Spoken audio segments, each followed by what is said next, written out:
7 o'clock, and all the commissioners are here, so I'm going to go ahead and call the meeting to order. We'll start with the Pledge of Allegiance. I pledge allegiance to the flag of the United States of America and to the republic for which it stands, one nation, under God, indivisible, with liberty and justice for all.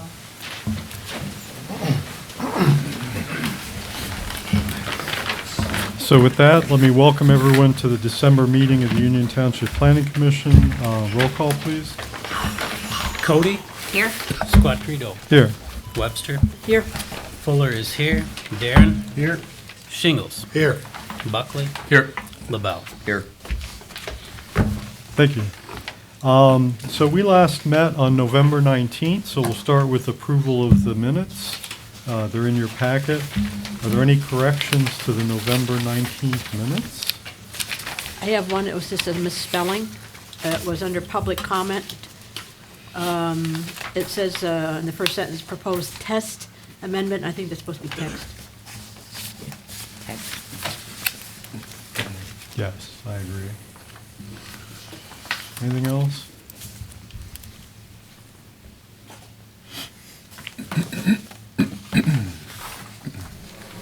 Motion to approve the minutes as amended? So moved. So the motion was by LaBelle to approve the November 19th minutes with the minor typographical correction, and the second was by Shingles. Any further discussion? If not, all in favor of approving the minutes, please say aye. Aye. Aye. Any Aye. opposed? Okay, so we have our minutes. Correspondence, board reports, and presentations. Is there any correspondence that's not related to tonight's agenda? Okay. Board reports. Board of Trustees. At our last meeting, we held a public hearing on the 2020 budget. We'll be voting on that at the next meeting. We will also be filling the vacancies for the Planning Commission ZBA at our next meeting. Okay. Any questions for our representative from the Board of Trustees? So remind me again, our current representative to the ZBA is Brian? Okay. Yes. Have they met since we last met? Yeah, well, we met, a week ago, 2 weeks ago, and approved an agenda. We had nothing on the agenda for that. The prior meeting that we had was, we had a single agenda item, which was an interesting issue. It's probably a conversation that we can have in the course of the discussion of ordinance, but it related to the storage of some materials on a property, some vehicles and stuff like that on a piece of residential property that we currently have defined in our ordinance as where you can put it based on a front yard and front yard versus side yards and those sorts of things. However, there's no structure on it. It's an adjacent parcel in a residential district. So we had some interesting conversation about that, but we can probably talk a little bit more about that in some other business. So. Okay. Any questions for Commissioner Buckley, ZBA related stuff? All right. Let's see. Sidewalks and pathways, anything for us? I missed the last meeting, so I don't know if Peter, we were going to talk about the 2020 priorities, so I'm not sure how that went. Yep, so the sidewalk committee met, we reviewed changes made to the sidewalk map, updated it with existing sidewalks. Discussed 2020 goals. I think top of the list was looking at getting a sidewalk constructed here at the Township Hall. Another one high goal is trying to get sidewalks finished on the north side of Bluegrass Road. And I think maybe a third goal or distant would be sidewalks around the or near the dog park and yeah, yep. Okay, thank you. Any questions on that? All right. Any other reports that need to be made? Okay, if not, we'll move on. So the next item is approval of agenda. So we have our agenda for tonight. It's got 4 new business items with the one notation that you see on item B. Is there anything else that needs to be on tonight's agenda?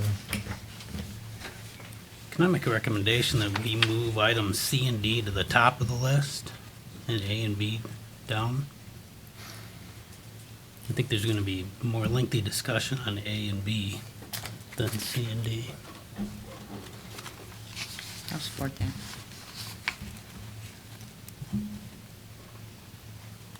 Any concerns with that? I don't. None here.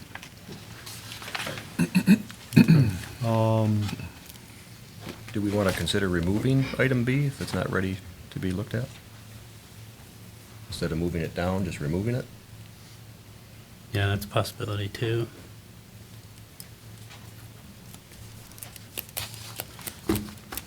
Well, I guess, Peter, you're probably going to have something to say about that.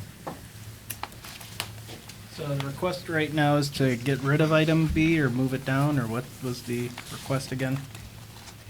We are proposing to move C and D up to the top of the list Ahead of the special use? and moving the special use down below those two items. And then LaBelle suggested removing B in its entirety as it's not even going to be considered tonight. Okay.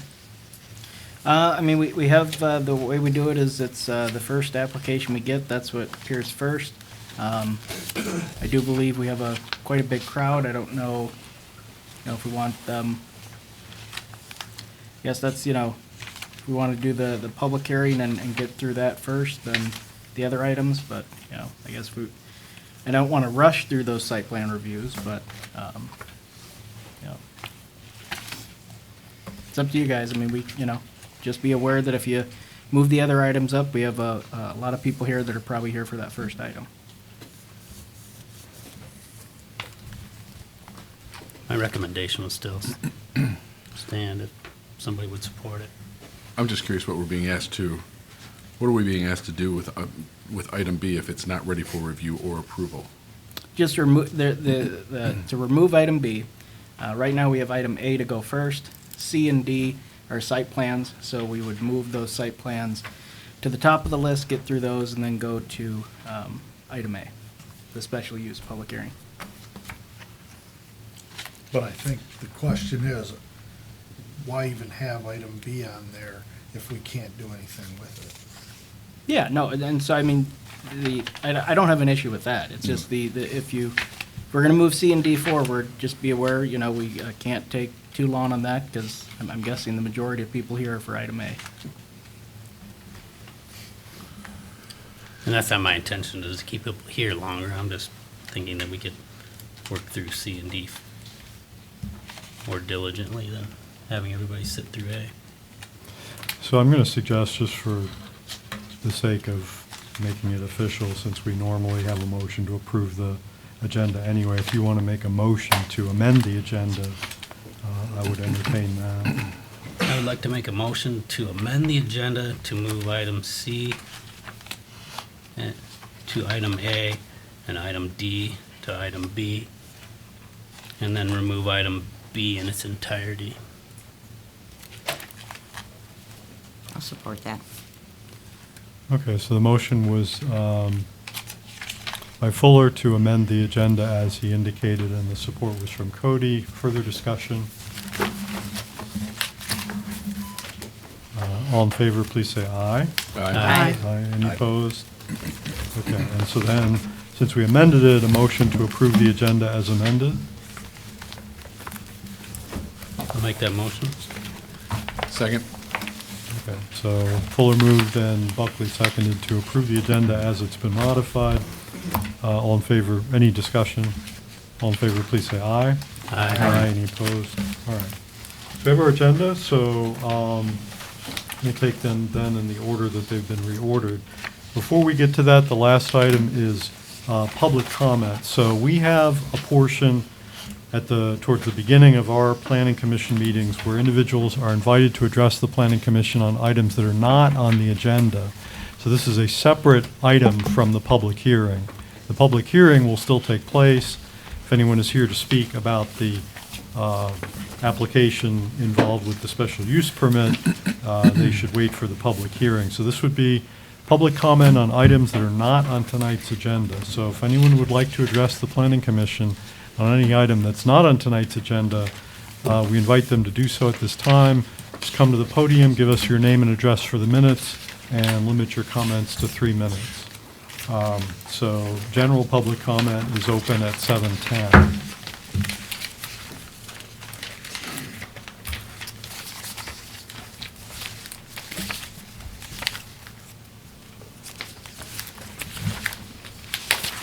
And seeing nothing but anticipation on people's faces, but nobody coming forward, we'll assume that everyone's here for other purposes, and we'll go ahead and close that back up. There'll be extended public comment also towards the end of the meeting.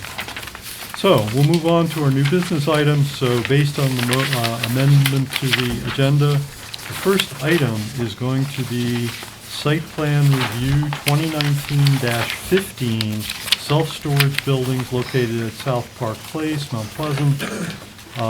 The owner is Mount Pleasant Storage Central LLC.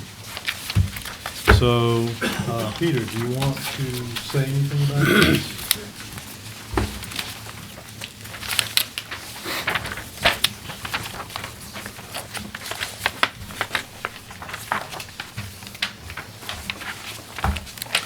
So the self-storage buildings, Mount Pleasant Storage Central LLC. If you recall, back in August, we held a public hearing for the special use for self-storage buildings on a parcel that is zoned B4. There is a parcel directly to the south with existing self-storage units already on that parcel. And we held a public hearing, made a recommendation to approve on the condition that a site plan, according to Section 12, was reviewed and approved.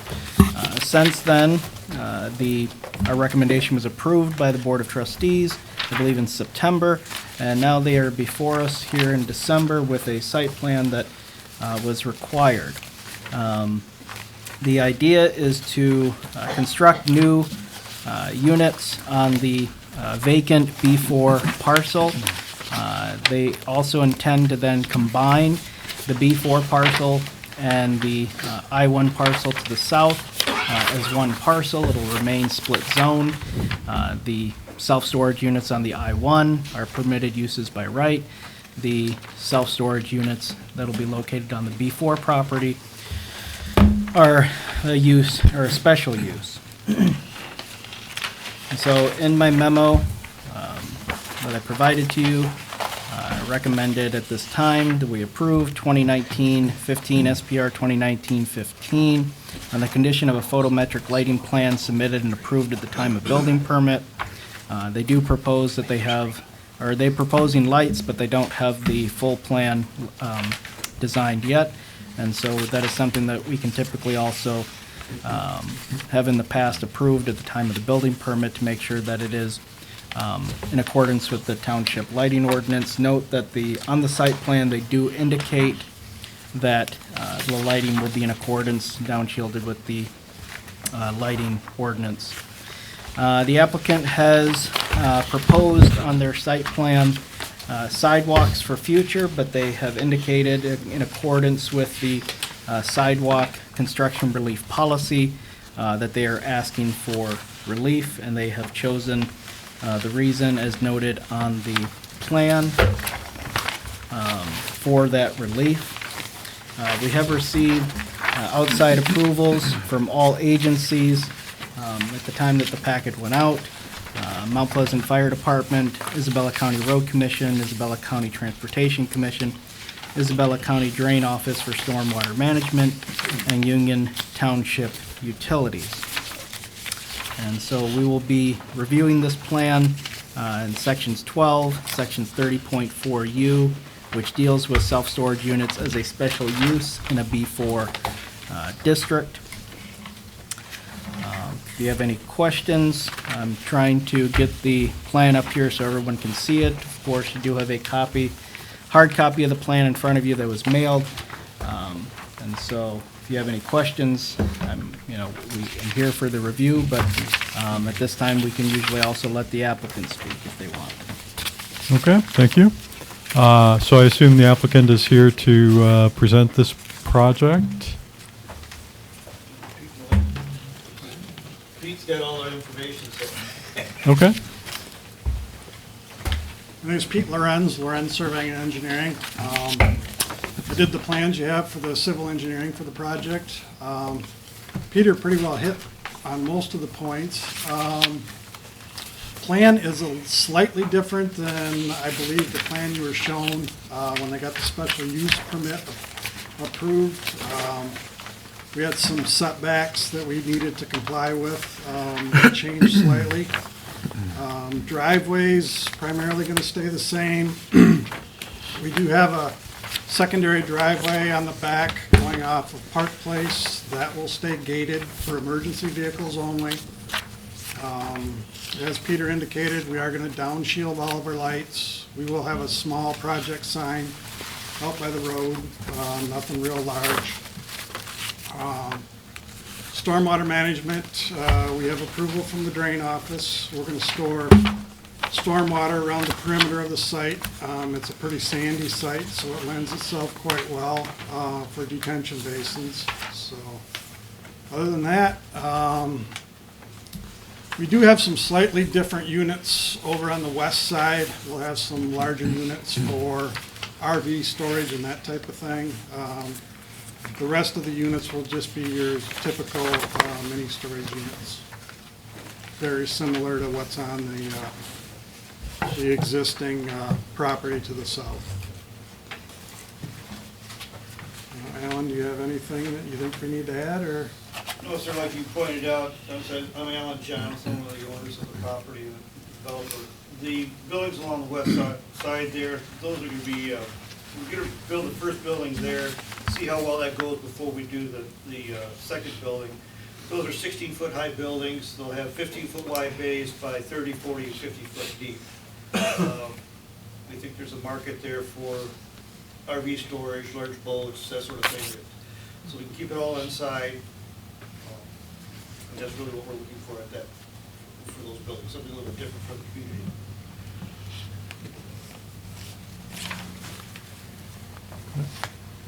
And so I did want to note that for everyone in the audience and the planning commission, these are existing buildings. This is proposed new. These two are proposed new, and everything to the north is proposed new. This is the B4 section of the parcel. This is existing I1. Just to give a brief history, in the 1990s, this was two different parcels. There were existing self-storage buildings that were created, and then this became one parcel, and there were more added on later. The site plan for that one was never finished completely, with one designed here. It looks like, and not an exact version of what was designed in the 90s, but a kind of completion of that 1990s plan. Also with the addition of the B4 self-storage units. So the special use that we looked at and approved, at the time we didn't have a full finished site plan to go off of, enough to kind of consider the special use. Those are governed in that special use. These are existing permitted use by right, and this is an existing use, or not existing, but proposed use by right in the I-1. All said and done, this will become one parcel. It'll have two front yards, one on Corporate Way and one down here on Corporate Drive. Thank you. So it's open for questions. I guess one question I had was, I'm looking at the elevations. The zoning ordinance talks about when these types of storage buildings are as special use in a B4, B5, that they're supposed to have some sort of kind of arched roof, but the elevations make it look like they have flat roofs. The way they will be, the smaller units will be pitched roof, pitched both ways. There's not a lot of pitch to them. The larger buildings on the west line will be a single pitch going to the back to the detention area, away from the paved area. Okay. So when I look at this, I just should think of it as a very mild pitch. then, is that right? There is a pitch to them, yes. Okay, all right, I couldn't tell you what the slope is on them. fair enough.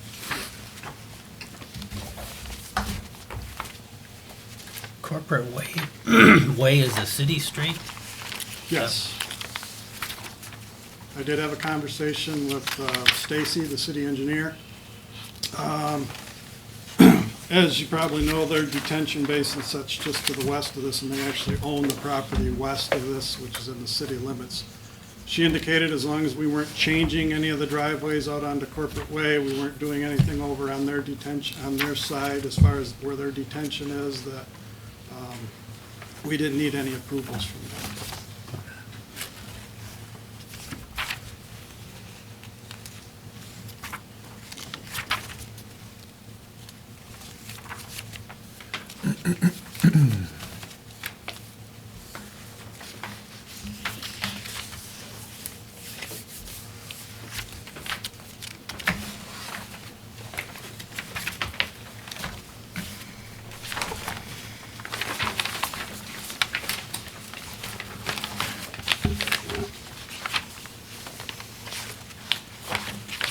Peter, is there any requirement for screening?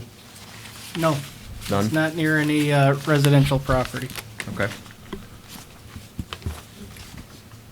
And Commissioner Webster, in regards to sidewalk relief, that's in one of those zones that I think we've given relief before, is that correct? It's not within, as we look at the policy, it's not on a priority road. Okay. And their justification, as we look at the criteria, he meets the criteria for us to consider relief.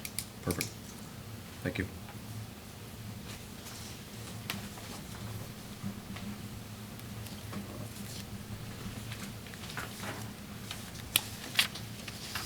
Just to be clear, only one sign at the south entrance? Correct. There is an existing sign there. I believe they're gonna replace that, just improve that sign a little bit. I don't think we're looking at anything extremely large or anything. Something probably similar in size to what's there, just a little bit nicer sign. Okay.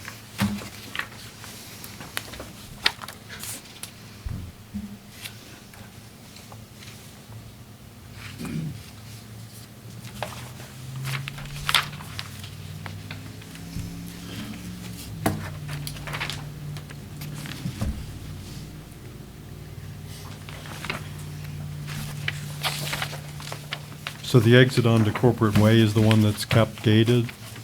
Yes, sir. Okay.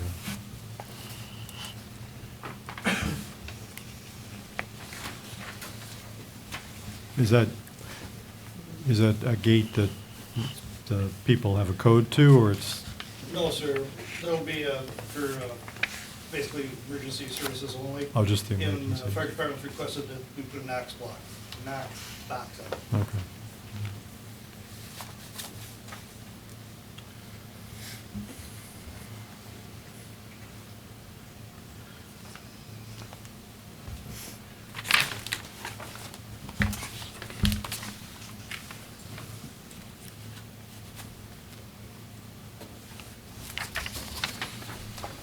Other questions?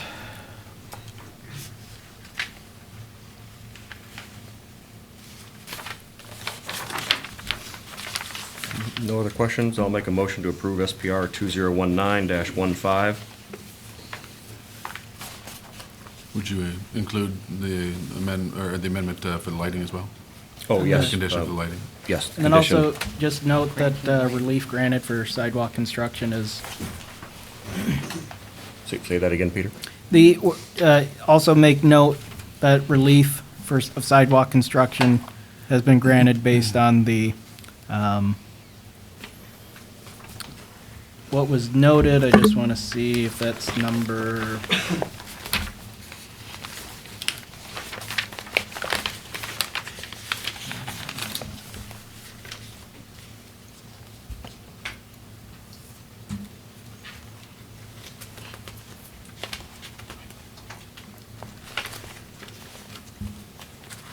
As indicated in the sidewalk and Yeah. pathways policy and meets the criteria?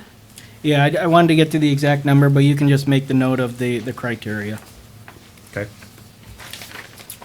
Make a motion to approve SPR 2019-15 on the condition of photometric lighting plans submitted and approved at the time of the building permit, and that the relief, sidewalk relief meets the criteria in our sidewalk ordinance, sidewalk and pathways, I don't think it's an ordinance, is it?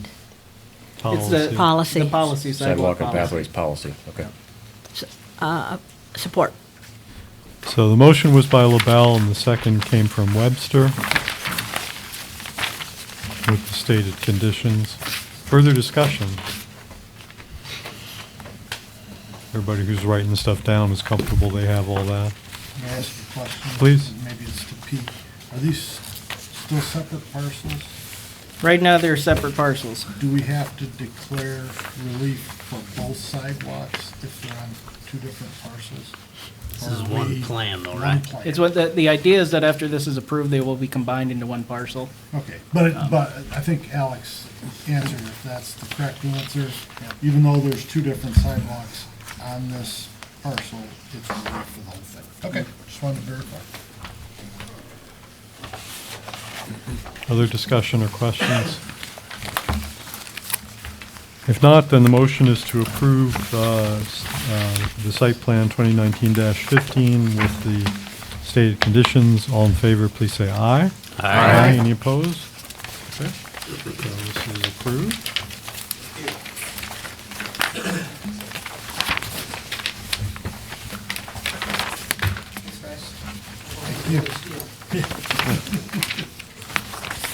The next item is going to be another site plan review. This is going to be 2019-16 Isabella County Road Commission facilities located at 2261 East Remus Road. And the owner is the Isabella County Road Commission. So, let Peter introduce this.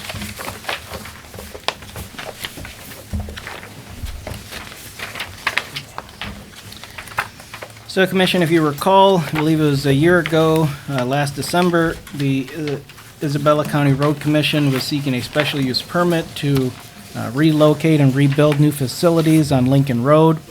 That application, we had a public hearing.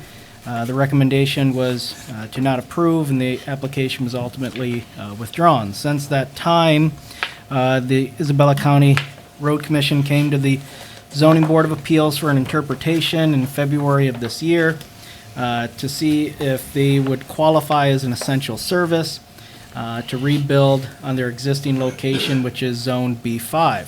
The Zoning Board of Appeals determined that they were an essential service and would be allowed to rebuild on their existing site, Zone B5. And so, since that, the Isabella County Road Commission has been developing a new plan to construct new facilities on the existing site, one being a new administration building and needed accessory maintenance building. So we have that plan before us today. They are located on Remus Road, which in the sidewalk map for the sidewalk policy, it is a designated priority street, and so they have shown sidewalks on the plan along Remus Road. They are required, so they are not asking for any relief from the construction of those sidewalks. We have approval from all outside agencies for this project. We have the Mount Pleasant Fire Department, Isabella County Road Commission, Isabella County Transportation Commission, Drain Office, Stormwater Management. And so we have all the outside approvals. In my memo to you, I recommended that at this time, we approve SPR 2019-16. If you have any questions as we're doing our review against Section 12 of the zoning ordinance, we can discuss those, and also I believe the applicant is here to answer any questions as well. Okay, thank you. So yeah, we definitely would like to hear from the applicant. Have you point out anything you'd like to point out about the project and stand for questions? Good evening, my name is Joe White with Wolverine Engineers. We're representing the Road Commission tonight. And we do have board members and the chairman and the managing director here as well. The one thing I think is important that I'd like to point out in addition to what Peter had mentioned is Remus Road, M20, is an MDOT roadway in front of the Road Commission. And so the Road Commission has been working with MDOT on new drive openings for this project. MDOT is planning a resurfacing project on Remus Road this next construction season, and coordination with them is important. We have currently a number of driveways across the frontage of the Road Commission, and it's sporadic, hit or miss, concrete at each of those driveways, and not a continuous concrete curb and gutter section across the frontage. So in addition to adding the nearly 1,000 feet of sidewalk, the Road Commission plans to install new curb and gutter all the way across its frontage and coordinate that with MDOT so that work is completed prior to MDOT resurfacing the roadway. So when the MDOT project is done, the roadway will have a new asphalt section all the way across. There won't be any cuts in it for the curb and gutter, and it'll be a great addition to that stretch of roadway.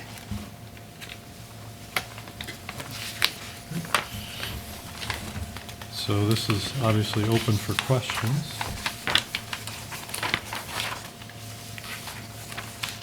So is the plan to destroy the existing building and rebuild? Yes, it is. Okay, And while the new building is being constructed, the Road Commission will occupy the existing building. Once the building is up and in a state that they can move in, they will do so and then demolish the existing building and finish the construction of the front portion of the property. and I see that you have a proposed sign shop. Is that coming at a later date, or to the west? There says proposed sign shop.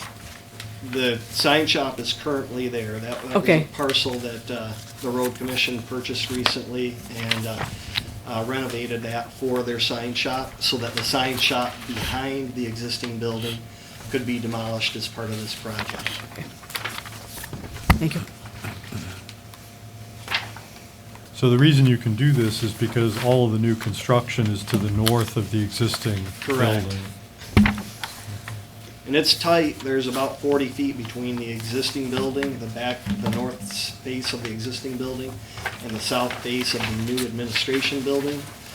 But it can be done, and that's the plan, is to occupy the existing structure until the new one's in a position where they can move in.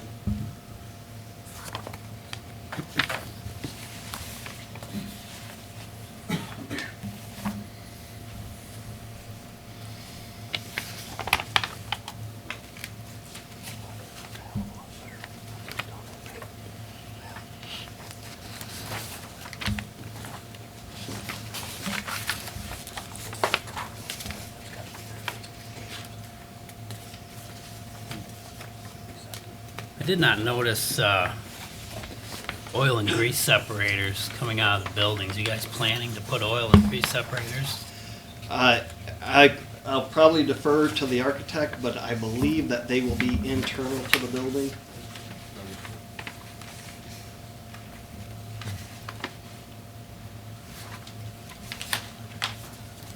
And you guys don't do any on-site fueling, fleet, or anything like that?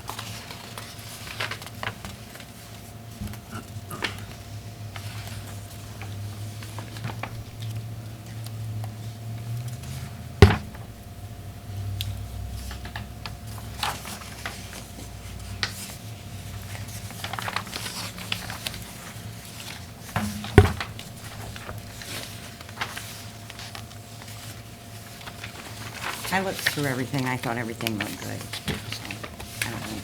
And they have all the necessary permits, right? Peter, lighting? Approvals outside, yep. And we have a lighting, They have their photometric plan submitted and it meets. okay, it meets, okay. That was a separate sheet at the end of the packet. It's the first one of these I've seen, actually. I missed that then.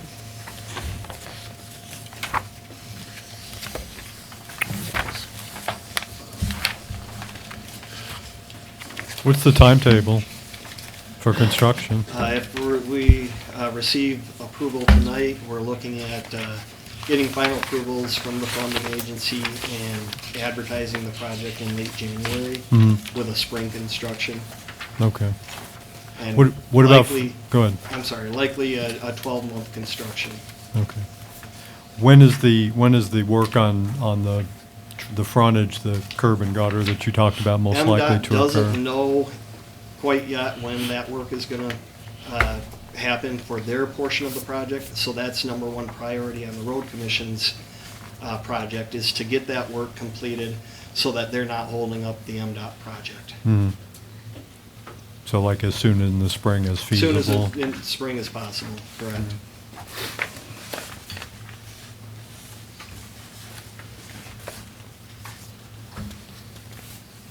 I would move to support SPR 2019-16 Isabella County Road Commission facility.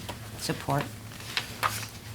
So the motion was by Webster and the second was by Cody to approve the site plan for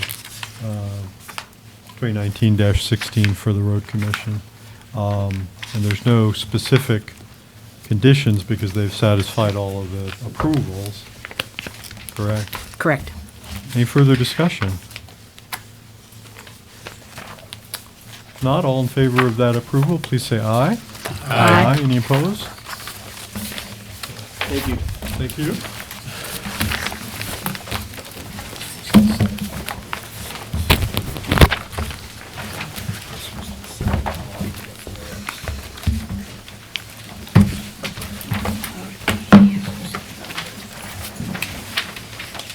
Where did you want that? Cody? Cody.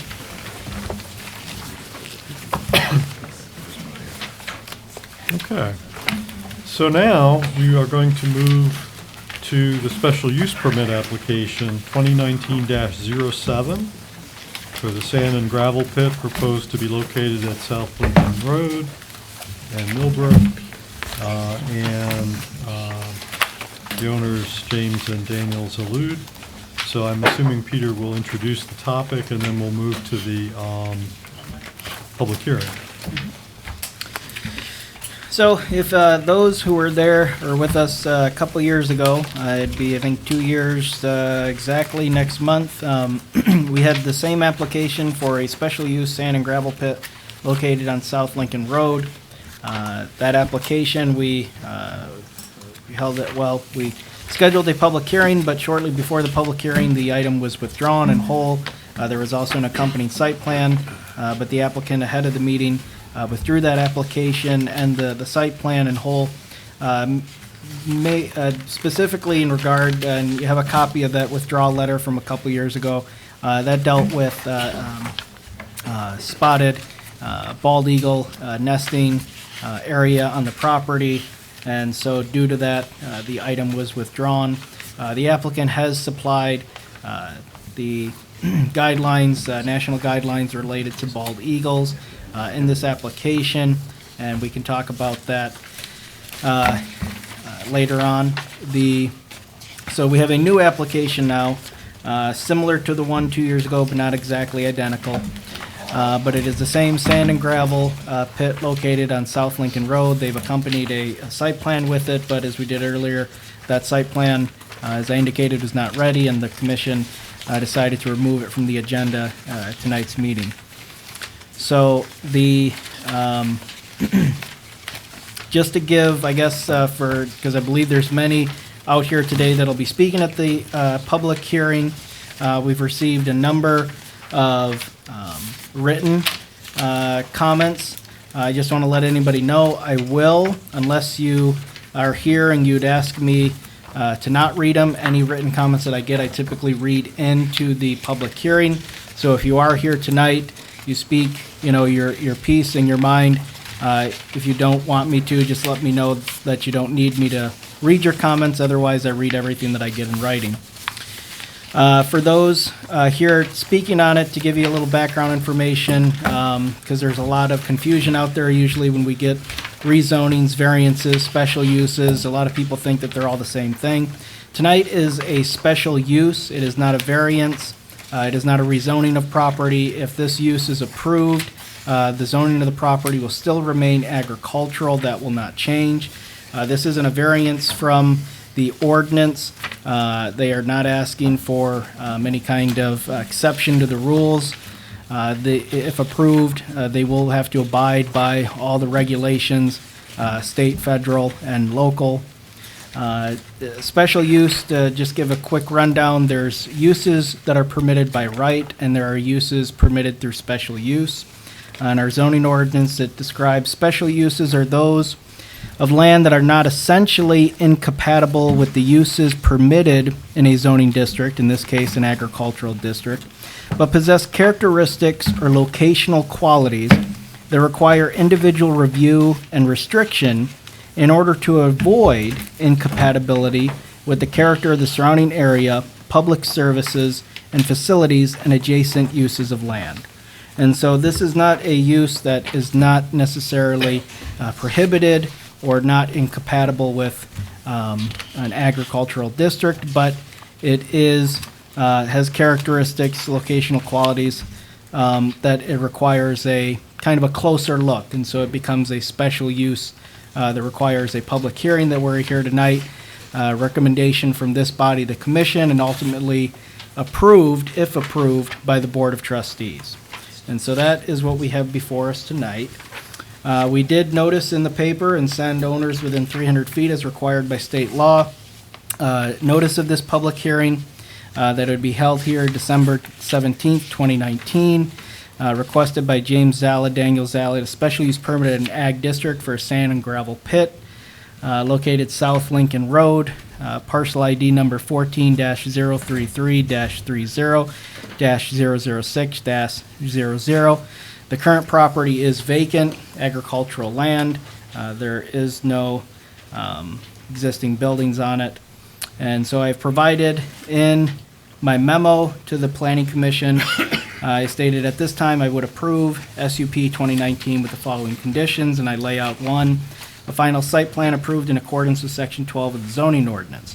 Property screened, assurance of Millbrook Road maintained, guidelines related to bald eagles followed, reclamation materials need to be inert material as described in Part 115, Section 11504 of Act 451 of 1994.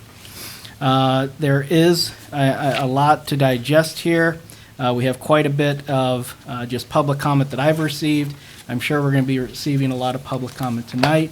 And so I just want to remind the board or the commission, the objective of tonight is, of course, to review sections 30.3A and 30.4S of the zoning ordinance. Our ordinance does state, though, that within a reasonable time following the public hearing, the Planning Commission shall review the application for the special use permit, testimony received at the public hearing, and other materials submitted in relation to the request, and make a recommendation to the Township Board. And so I don't want anybody to feel that they are under immense pressure, that they have to make a decision tonight. Our ordinance allows you to make a recommendation within a reasonable amount of time. With that, I'll have the chair open up the public hearing. Okay, thank you. So we want to give everyone who wants to speak on this project an opportunity to have their voice heard. So once we open the public hearing, we'll ask individuals to come to the podium, give us your name and address for the minutes, address your comments to the commission, and limit your comments to 3 minutes. Once everyone has had an opportunity to speak, if someone wants to be recognized for additional comments, we'll make that decision when we come to it, once we see what where we are. One thing I also want to remind is everyone is that the applicant and the applicant's representatives will have their own separate opportunity to address the Planning Commission as the applicants after the public hearing.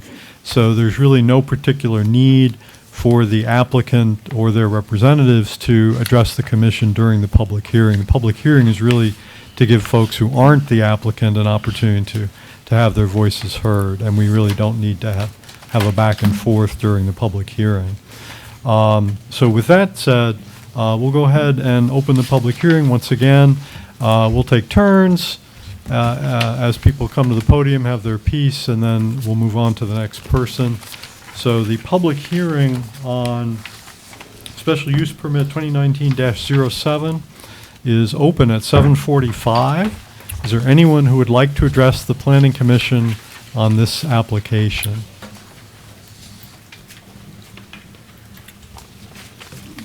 Ben Gunning, 2270 East Broomfield Road. I just wanted to point out that on tonight's agenda, there's no public hearing that's listed on the agenda. I noticed that. It was sort of referred to indirectly in some of the materials, but it was noticed in the paper. What, do we feel that's an important omission from the agenda? How is it normally? Is it normally, it's normally listed, I don't know. We've had it on there and we've had it not, both ways. Okay.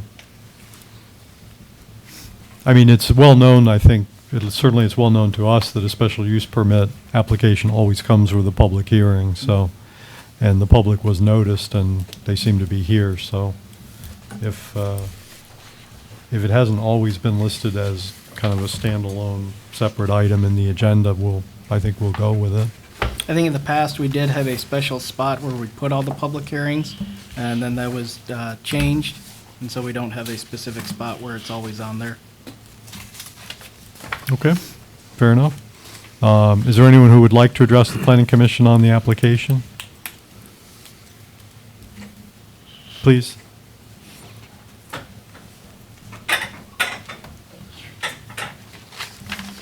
Good evening. Shirley Burdett. I live on 2607 East Millbrook, and the front of my road is like crap to begin with, so it can't take any more. I mean, even after the truck comes down and does it, it doesn't fix it. And I'm concerned about the water in my well and the value of my home. I mean, do you have any suggestions? Well, we just want to, at this point, we just want to hear your concerns. Okay, those are my concerns, so. Okay. Thank you. Others, please? Catherine Bellinger, 1692 East Millbrook Road. I didn't get a letter. I live, my land butts up 500 feet from the intersection that it'll be located on. And as a parent, my first and most important thing is child safety. And so when my 4 children are playing out in the yard or out in the field, or as we take walks on the road or ride our bikes, I am concerned very much so about traffic and big, heavy machinery traffic. And I understand, I live, I'm surrounded by farm fields, but that's seasonal. This will be from, what did it say, April to, this will be half of our year in which those large machines will be traveling down my road. And of course, as mentioned, our road's in dire condition anyway, but that's the least of my worries when I think of my neighbors who also have children and just worrying about, I know we can't do everything to protect them, but when you're near your house, you should feel like you are safe. And when that starts to, when we're talking about something coming and you get that pit in your stomach feeling, it really worries me about, you pick a country life, and it just seems to be putting some of that choice in your surroundings. That choice is being taken away from you. Thank you. Please. Sally Bellinger, 6415 South Lincoln Road. I also want to add that I am a trustee for Lincoln Township, and I am very concerned. I want to reaffirm what she said. My husband and I have lived in our property for almost 60 years, and we've seen a lot of change in our area, down the road, the neighborhood, everything. And every year it gets worse. My question to this board is, are you going to have a commitment to repair, maintain South Lincoln Road forever because from Millbrook Road to Deerfield Road, even to Broomfield Road, those miles are terrible. Right in front of where you want to put your wonderful gravel pit, in the spring of the year, the fall of the year, if we get into rain, you've got this much mud to drive through for almost through a quarter of a mile or more. The safety on that road is terrible. When we first moved there, I walk all the time. Today, it's not safe to be on Lincoln Road or Millbrook Road. Traffic is high speed. I've even complained to the waymaster, only to have him tell me that we have, south of us, we have a business who has these huge trucks. They go down our road so fast. If any dog was out there and they didn't make it across the road, or a cat, they'd be dead in an instant. I don't feel safe to walk on that road anymore, and I don't. And I wouldn't want my children on the road. You're not safe with a bike. You're not safe with another car, because people speed so badly in that area. And I've complained to Sheriff Mike, and he tries to do something, but he says maybe he'll put a car out there, a vehicle, to have them watch him. They're good for maybe 1 week or 2 weeks, and they're right back to where they are. And I also do not like, I'll be honest with you, I don't want the gravel pit there. You take 40 acres of farmland, prime farmland, and you want to put a gravel pit there where they're going to dig holes and ruin the whole thing? It's ridiculous. Go out someplace where there's lots of woods or whatever and put a gravel pit out there. Get the dirt that way and don't ruin something. That corner is too close to Mount Pleasant, too close to the university, too close to Broomfield Road, and the traffic on Lincoln, because you can go from Blanchard all the way up to M20 and across to Pickard without that much. I mean, you have traffic, yes, but not that bad. That's just, I mean, I think this whole thing is terrible, because I think you take agricultural land, you take the lifestyle of farmers, and you put in a stinking gravel pit. It's ludicrous. I'm sorry, but this is how I feel. I wasn't going to speak tonight, but in the roads, and I want some guarantee that you are going to maintain those roads, because you don't, I guarantee as a township trustee, I live half a mile inside Lincoln Road off from Millbrook, but I will not be quiet. Tony Caselli was here, he would know. He knows me, he knows I'll speak up.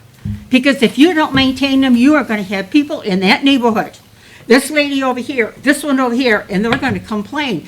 And I'm right next door. I may be in Lincoln Township, but you call me anytime you want to, and I will talk to you, because I don't like this idea. And personally, I think if you approve it, you're all crazy.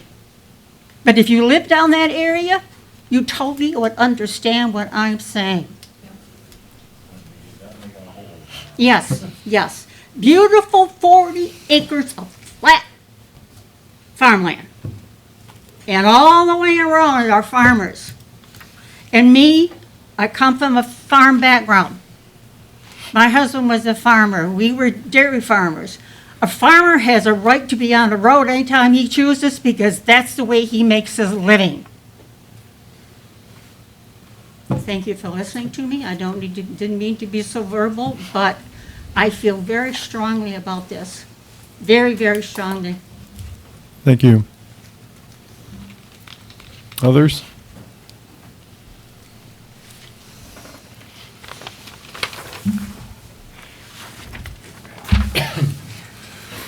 Hi, Rochelle Short, 5620 South Lincoln. I am the trustee of Jim and Phyllis Record Trust, which owns the property directly across the road on Lincoln from where said gravel pit would be, and also the property on the north side of where this would be. At this point in time, I'm planning on taking over the farm where my siblings and I all grew up on Lincoln Road, and I have horses there and dogs, cats. certainly the traffic on that road has and still is a problem. The road structure is a problem. There are already the old 4x4s or whatever that 100 years ago they put in the roads that stick up and show during the summertime. So the quality of that road definitely is a problem. I can't imagine putting extra traffic. I know when my folks were alive,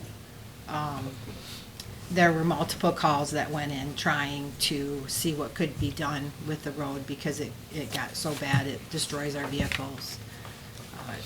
Just the road concern, that's a huge concern in itself. Not to mention we are in the country that is a agricultural area along with residential area. And I don't see where taking 40 acres of property right on the corner, out of the corner, and making a gravel pit out of there. I don't see where that's going to do anything to help with the property values in the area. And it is certainly a great concern of mine having property all the way around this 40-acre piece of property. Thanks. Thank you.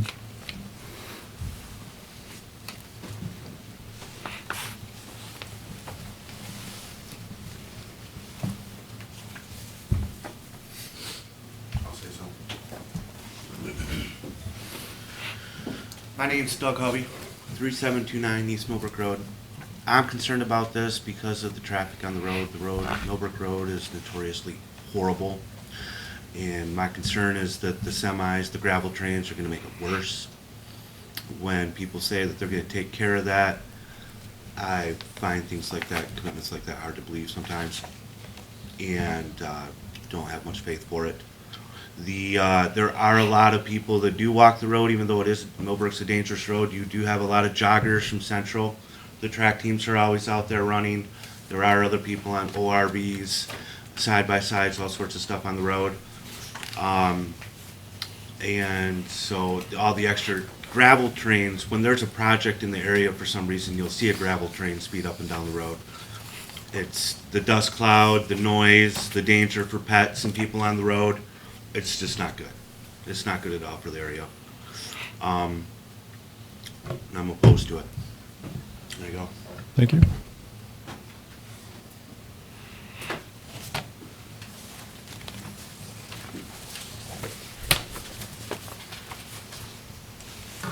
My name is Denise Richards.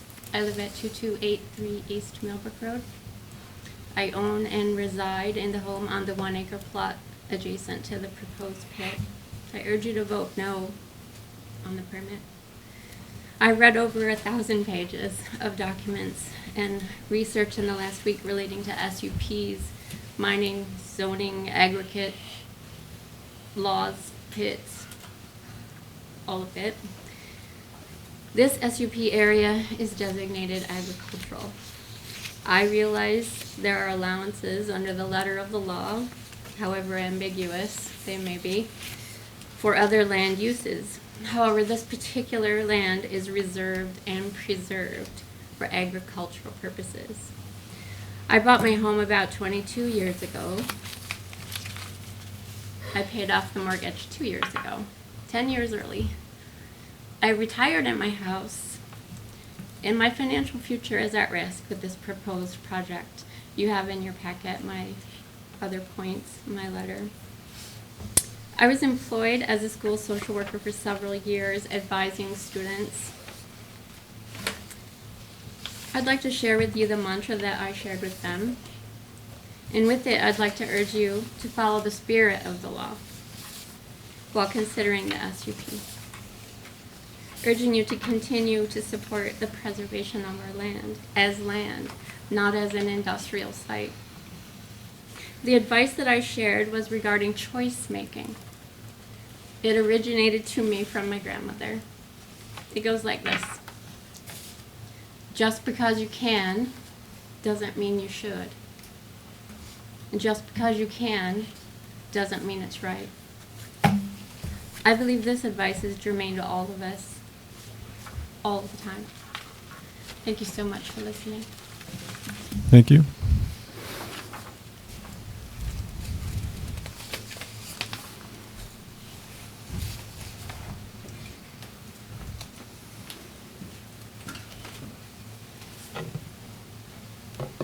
Bob Wenslick, 5956 Whiteville. Everybody that I've heard speak so far is east of where they plan on doing this. I'm to the west, 1 mile. I agree with everything that they've said. I have an immediate relative that lives on the corner of Millbrook and Crawford. I live on the corner of Whiteville and Millbrook. What they said about recreational use, the condition of the road, they're 100% right.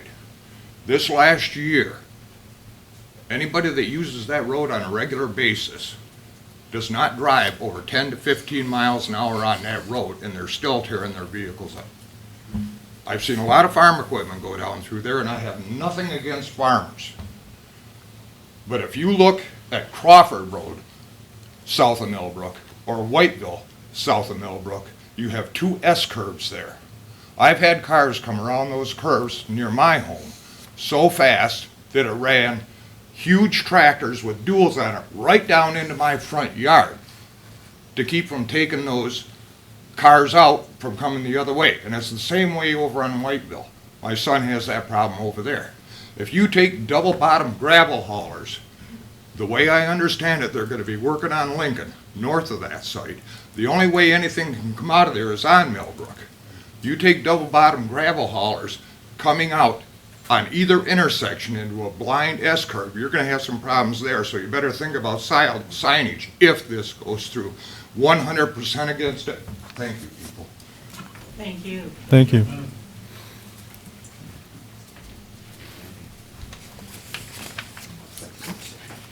My name is Brian Morris. I live at 1140 Eastwood Drive. And although I don't live on Millbrook Road, a few of my friends mentioned this was an issue. They hadn't known about it at all. And I guess the fact that there's families and children on this road really got to me. Trying to put your kid to bed at night, or even waking up in the morning or having a sound sleep, the fact that this is going to be running from 7 a.m. to 7 p.m. sounded outlandish to me. So I decided to help out and create the Facebook group for my friends, basically. And yeah, I don't know, listening to everyone choke me up today, it's just really, this is awful. And I hope we don't change this agricultural land. It should stay agricultural. After you make a gravel pit, I went around to quite a few of them, it's never going to be agricultural again. There's no way.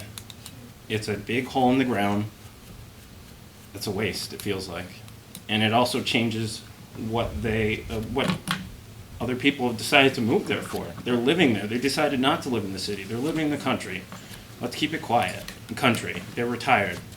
They don't have a way of just going to work and skipping most of these 12 hours that this thing's going to be running for. So I said my piece, and I hope you guys vote no, please. Thank you. Other comments?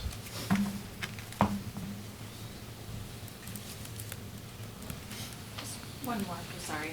And Catherine Bellinger, and this is going to be so quick. Just want to remind you too that these people are here because land matters. And it's not the cost of the land all the time that matters. It's the heart that is the land. I live on a sesquicentennial farm, and it bothers me to think that, like, oh my gosh, that we'll never move. We will never move because that means something to us. Mm-hmm. But now we have to go look at that. We have to hear it. We have to think about it. We have to see it. We have to worry about the impact it has on us. And you guys, again, a vehicle to me, yep, I can buy a new one. But peace of mind and the safety of our community and feeling like neighbors have each other's backs, that's something important that we need to cherish. And I want to add as well, my husband and I live on a farm that's been in our family since 1869. We don't ever want to see that change. We love that property. We hope to hand it down to our son. We don't have any grandkids, so our son is the last one. But she's right. We I am surprised and I am so pleased with every one of you that has spoken tonight, because where we live is very important to all of us and it's very valuable. And everything that everyone has said tonight, I truly believe and I've experienced, and I want to thank each and every one of you because it means a great deal to me. And that's why I was so emotional, because if this passes, our lives will never be the same. Because, like living in Lincoln Township, not far, and I drive by Shelley's house almost for 30 years. When I worked at CMU, I drove by it every day. And I knew her parents well, and many times I would stop for coffee on my way home. I drive past there now, and oh God, I can't stop there. They're gone. And we realize that things change, but not the things that mean the most to us. And I plead and I beg you, do not vote it in, because every one of these people, it means so much to them. And I know there's got to be more people who live in our neighborhood that aren't here tonight, because 3/4 of them didn't get any notification. None whatsoever. And so, and next time I think this happens, notify the people a couple miles around so you've got some input that really, really matters. But I thank you for listening to me. Appreciate it very much. Thank you. Is there anyone who hasn't spoken yet who'd like to speak?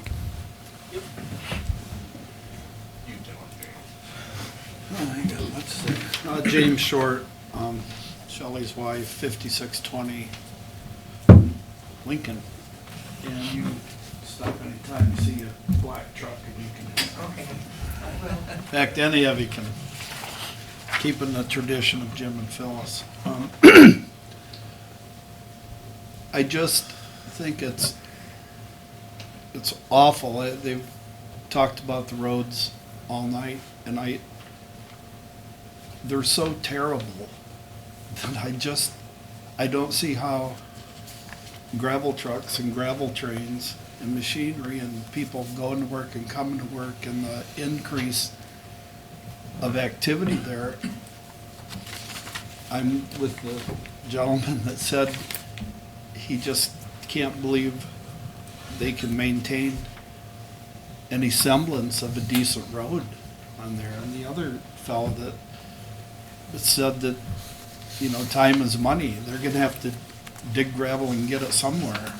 And, the hours of operation, and we have, grandkids and animals and dogs, and I just don't see how this possibly can be a good idea when you take away the farmland and leave a giant hole in the ground. You don't reclaim that. It's just gone.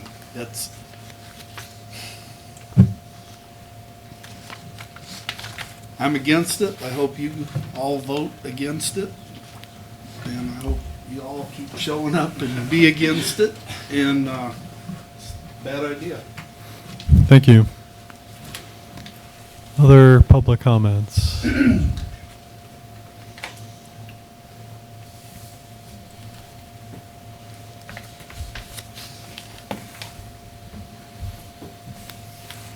Anybody else?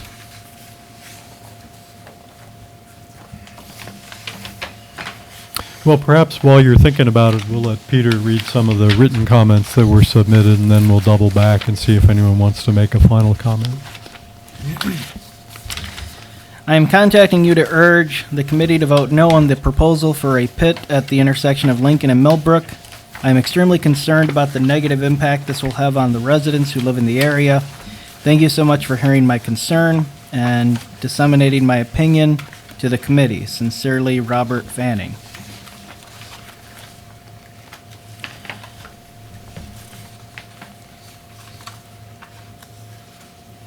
Dear Union Township officials, I write today as the very concerned friend of the resident most likely to be impacted by the decision about the gravel pit at Millbrook and Lincoln Roads. I understand that when making decisions regarding special use permits, there are many factors to consider.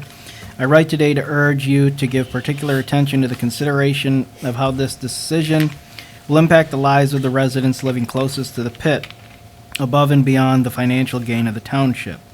I am alarmed to read that Jim Zalad, who has proposed this special use permit, is also on the decision-making board about the fate of this land and the residents who live nearby. I hope that all members of the board will vote from an informed place and with their good consciences, and not with allegiance to a fellow board member. As you proceed toward your votes, I appeal to your human decency and compassion. I ask you simply to put yourself in the shoes or homes of the residents living closest to the proposed pit site and consider the golden rule. Do unto others as you would have them do unto you. Would you approve a sand and gravel pit beside your own lifelong family home, beside your vacation cottage, beside your mother's home? Would you purchase a home beside an active sand and gravel pit? No matter where you currently live, please take a moment to imagine the land beside your home being opened up and transformed into an active quarry site. Imagine the incessant noise of heavy machinery working to break up the earth from 7 a.m. to 7 p.m. every single day, 7 days a week. Imagine trying to sit outside with friends in your once quiet yard while the loud clanking and beeping of earth movers is constant. Imagine trying to garden, the dust covering your plants, your land and home, not to mention your lawns and your children's lawns. Imagine planning to retire in the next year or two and trying to sell your home in the midst of this chaos. Imagine trying to sell your home ever again. Imagine losing the only investment you have worked your whole life to pay off with expectation of selling it one day, and now knowing you've lost the ability to ever sell your home and move elsewhere, along with your peace of mind and your daily quality of life. These people chose their home in quiet agricultural regions with expectations they would live in a peaceful country atmosphere. They did not choose to live beside loud and chaotic sand and gravel pits. They still do not choose to live beside sand and gravel pits. Just as I suspect none of you would choose either. Ask Mr. Zalad if he would choose to live beside a pit himself, or if he intends to buy the homes of the people living closest to the site so they might have any chance at a future option to live away from this proposed environmental catastrophe. Additional questions, I hope, are being deeply researched and discussed. 1. What is the impact of such a site on the local air quality and respiratory health of nearby residents? 2. What is the potential impact on groundwater? 3. What regulations are placed on refilling the holes with unusable material? How can residents know or trust that their local land and water are not going to be contaminated with toxic substances? Even if the site is returned to agricultural status in 5 years as promised, at what cost to the local ecosystem? If you ignore the urging of the residents to deny this permit, what regulations will ensure their quality of life? Please consider this decision from a health standpoint, both the physical and mental health of local residents, as well as the health of the environment. Do not make this decision lightly or simply because you are expected to approve a fellow board member's project. Know that this decision will have a great impact on the faith of your community members to believe in you, to believe in the power of local government, or to believe that local government is looking out for the best interests of its residents. Please consider the impact this decision has on the very real human lives you are representing, and vote to protect those who depend on you to do so, your residents.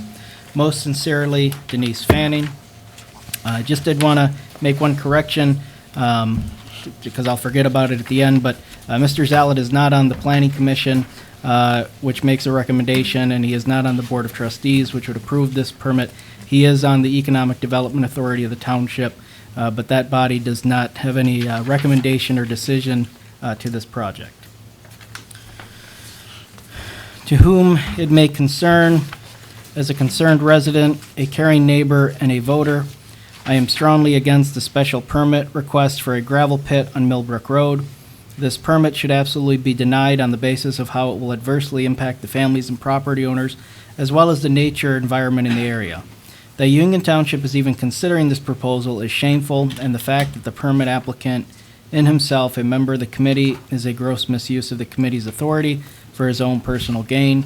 I strongly urge you to vote no on this permit. Thank you, Dr. Ari Burke. I am unable to attend the meeting tonight, so I am writing to be a part of the support of the residents who will be affected by the Millbrook Road sand and gravel pit. I encourage the board to vote no for this special use permit. Sincerely, Annette Thornton, 608 Crescent Drive.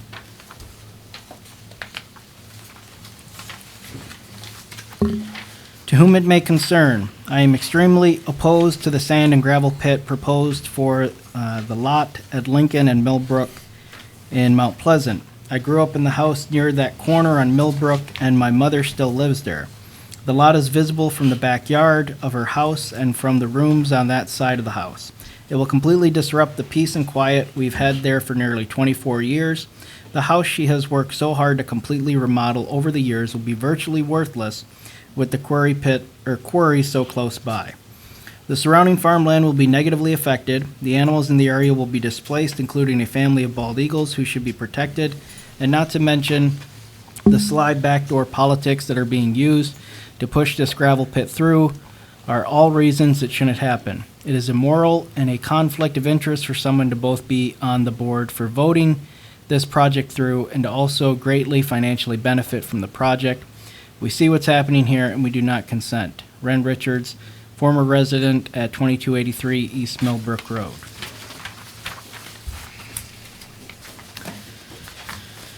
Mr. Gallané, thank you for meeting with me on Friday and discussing the proposed special use permit application for sand and gravel pit operations. The reclamation of the cell described in the summary of request portion of the application is vague in its description.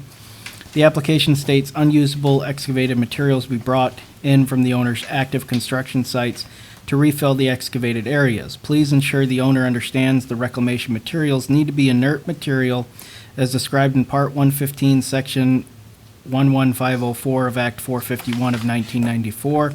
This section generally describes inert material as rock, trees, stumps, and other similar land clearing debris, which is placed at least 3 feet above the groundwater table, uncontaminated excavated soil, uncontaminated construction, brick, masonry, pavement, or broken concrete that does not have exposed reinforcing bar, asphalt or concrete pavement removed from the public right-of-way that has been stockpiled or crushed for reuse as aggregate and does not contain exposed reinforcement bar. If you have any questions, feel free to contact me. Thank you.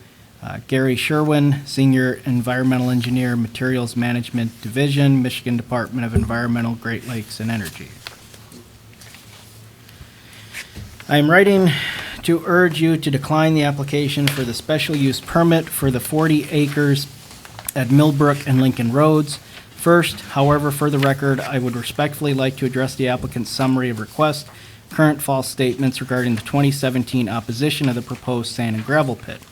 The summary, page 1, paragraph 3, states at the time of this 2017 special use submittal, there were individuals which had sent in photos of bald eagles in and around the area. The indication was that the eagles shown in the photos were all located on the proposed project site, and it was simply implied that this was a nesting area. Some of the eagles photographed may have been on the project site, but based on the landmarks shown in the photos, some were not. In distribution and dissipation of these comments on page 30 of the 2017 packet, the individual in question clearly stated that regards to eagles nesting on the proposed site. They are not known to be nesting on this property. Also, all photographs submitted were carefully selected from hundreds of eagle photos taken on the property on Lincoln and Millbrook Roads to include landmarks in the proposed site area and do in fact exhibit such identifiable landmarks. Peter Gallané, Union Township Planner, indicated to me on 12/4/2019 that the first 4 of the 8 criteria in the special use application process are basically subjective. These criteria are as follows. 1, special use shall be designed, constructed, operated, and maintained in a manner harmonious with the character of the adjacent property and the areas. 2, this special use shall not change the essential character of the surrounding areas. The special use shall not interfere with the general enjoyment of adjacent property. That's 3. And 4, the special use shall not be hazardous to adjacent property or involve uses, activities, materials, or equipment that will be detrimental to health, safety, or welfare of persons or property through the excessive production of traffic, noise, smoke, odor, fumes, or glare. I'm wondering why these are considered subjective rather than objective. All of these can be quite easily measured, and by definition, a sand and gravel pit does not meet any of these criterion while located in an agricultural area, especially for adjacent private residents and for those in neighboring areas. Yet the township planner seemingly indicated a recommended approval for the special use with 6 conditions at the time of the first submission. See page 2 of 2018 packet. I'm also wondering whose rights and privileges are taken into consideration when a special use permit is granted. How is this decision process undertaken? I request transparency to be offered to the neighboring residents whose everyday lives will be adversely affected, possibly every day from 7 a.m. until 7 p.m. Is the motivation for approval a financial decision? If so, for whom? Not for the taxpayers who live near the site, as their property values will plummet. Will the township revise these owners' taxable values if the site is approved? The summary of request states, based on the owner's anticipated needs, the activities will occur over approximately a 5-year period. A pertinent question is why the owners of the proposed sand and gravel pit needs are greater than the needs of the adjacent property owners. Residents who, by the way, have the right to assume that purchasing residences near the agricultural zone would allow for open land, open views, and a quiet environment free from the eyesore, noise, road deterioration, and pollution of a pit operation. How is this decision-making process undertaken by the commissioners? Whose rights have precedence? I've owned my property for more than 20 years in the township, in Union Township. Is longevity a consideration in the decision-making process? Also, how is an open-ended declaration of approximately 5 years measured? Will the commission demand a definite end time to the permit? If they approve it, will the commission restrict the unimaginable proposed daily hours of operation of 7 a.m. to 7 p.m.? What enforcement mechanisms will be utilized? The property in question was placed for sale recently, as indicated by the for sale sign situated on the corner of Lincoln and Millbrook Road's electrical pole. Will the Township Planning Commission and/or trustees determine if the special permit is being sought in an attempt to increase the value of the property for sale? And if so, will the township apply all conditions, restrictions to the potential new owners?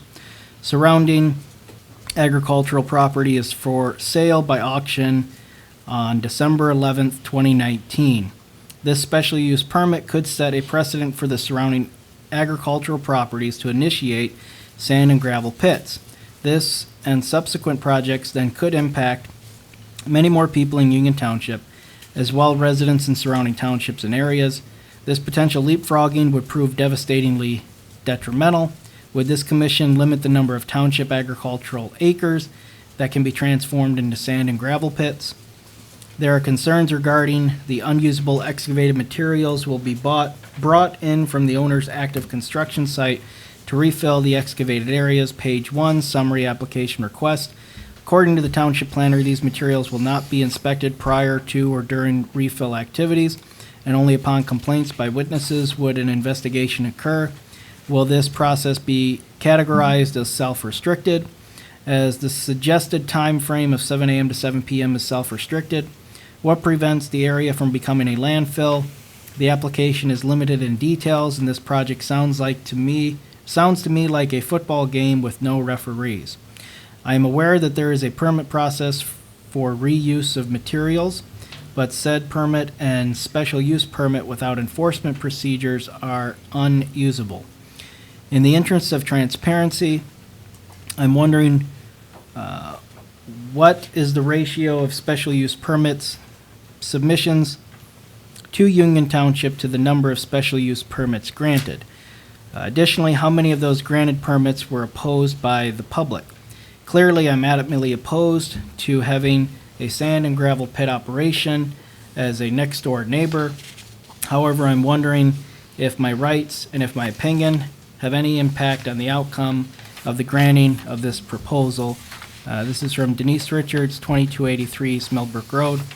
Also, Denise supplied, which were put in the packet, the 4 links to information, letter to the editors of other areas regarding gravel pits and so that information was provided to you, but none of that was directly related to this project, so I wasn't going to read that into this one.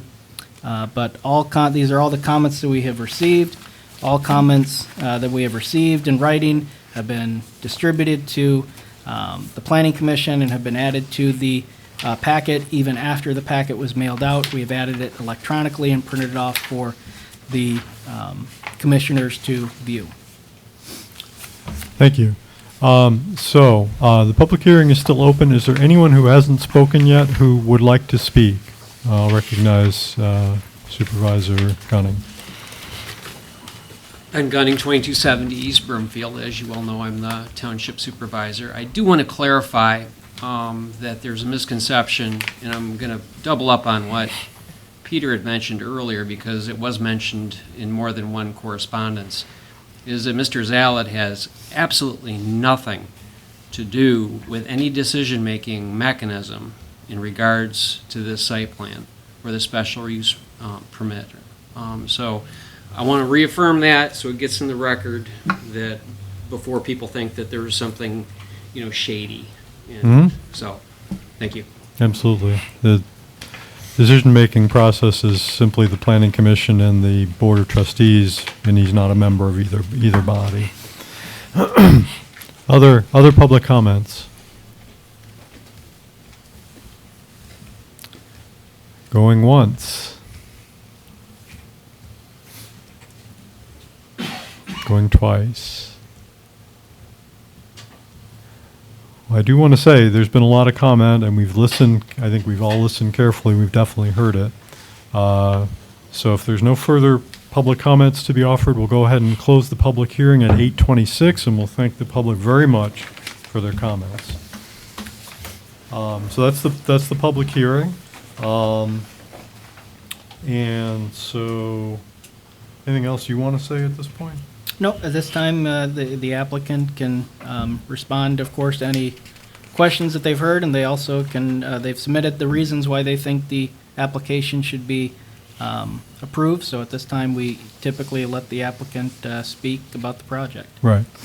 Yeah, so at this point, we will move on. We'll give the applicant an opportunity to present their project to us and to respond to questions from the Planning Commission.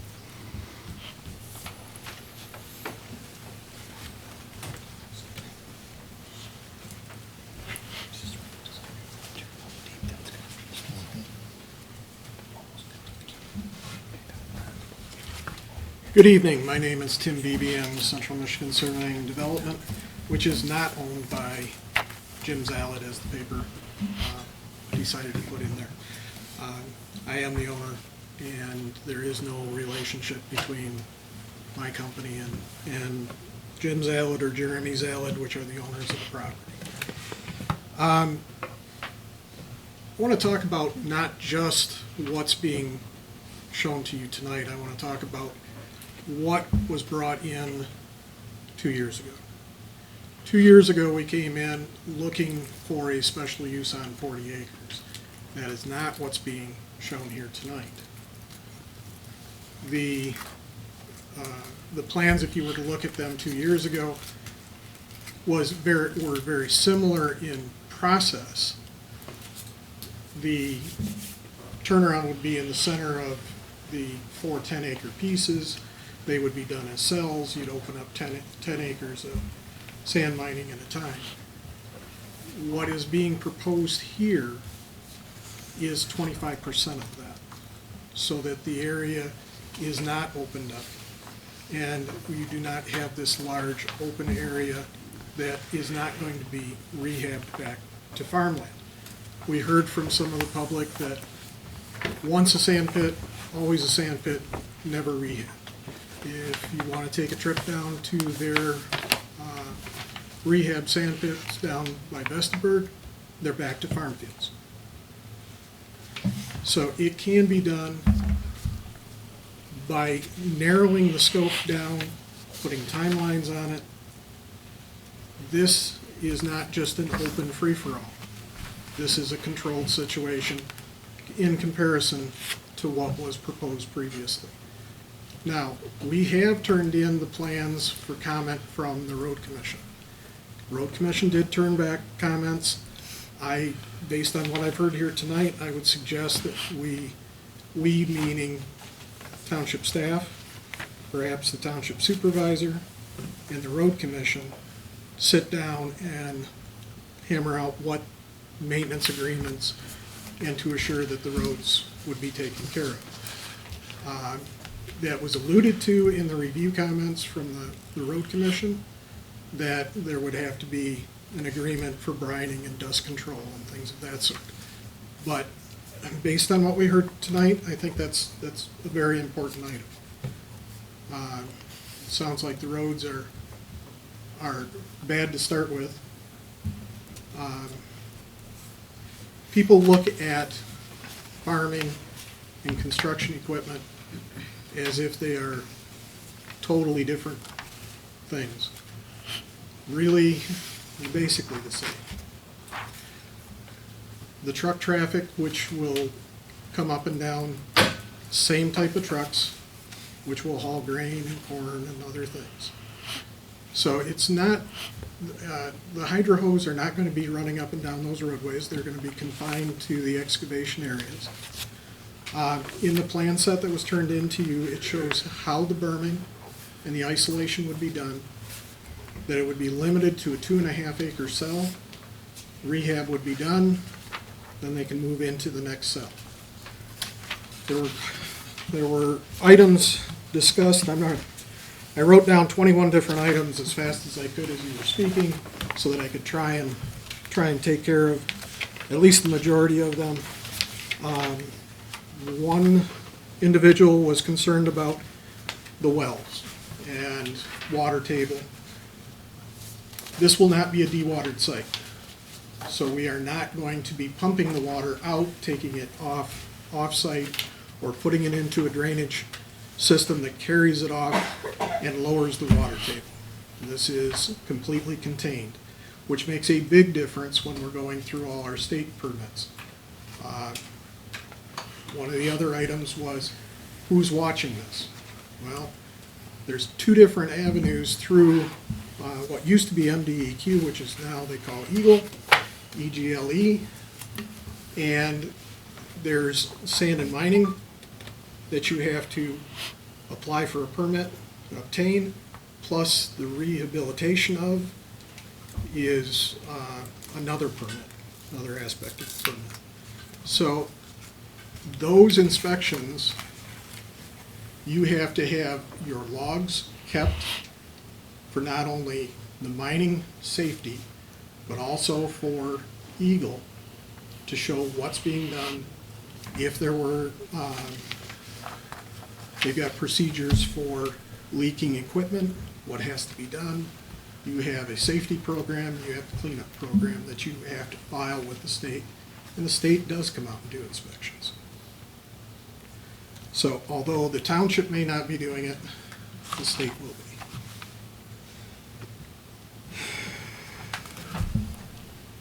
Country life and ruining that aspect of the neighborhood.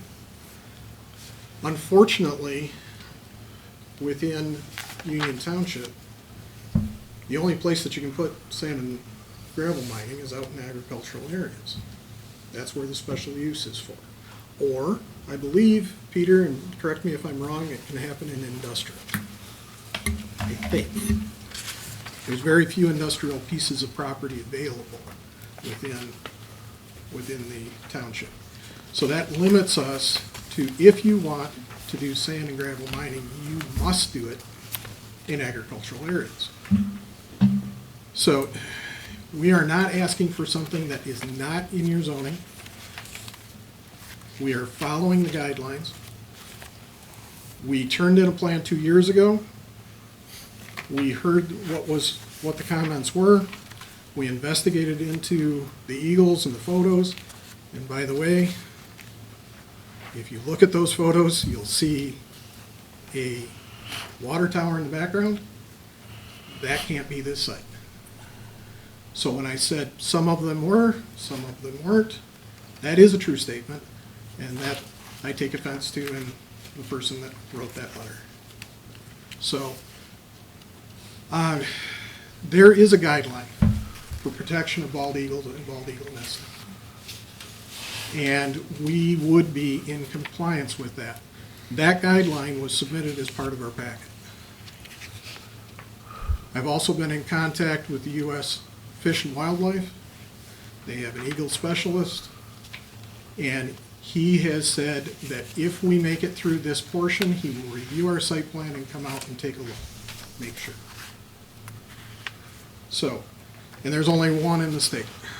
There's only one fellow in the state.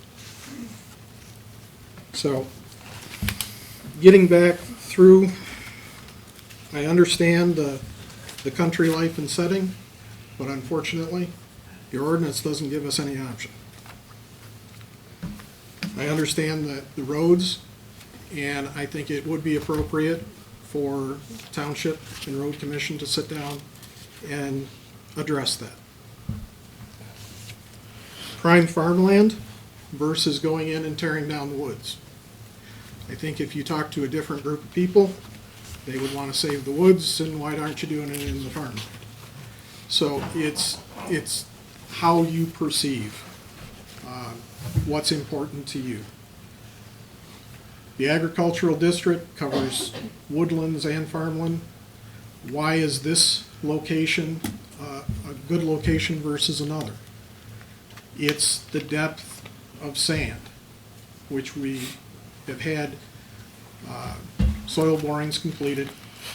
The amount of sand that can be taken per square foot of land area, when you think of being able to go down 40 feet versus going down 15 feet,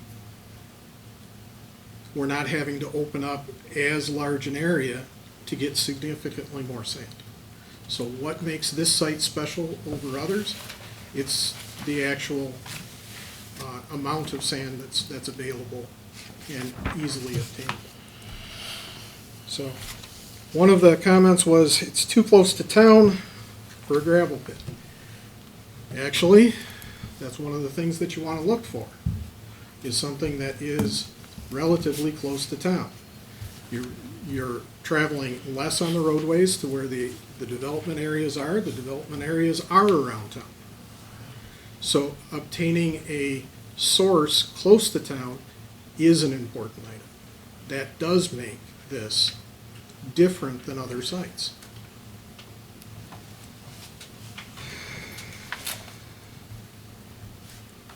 Making a living. One of the comments was, in order to make a living, the farmers must get out on those roads and they must be able to travel. That is an absolute true statement. In order for a construction company to survive and do its work, it also has to travel the roads. That's not something that's unique to farming. And we're not talking about different equipment traveling those roads. It's the same equipment.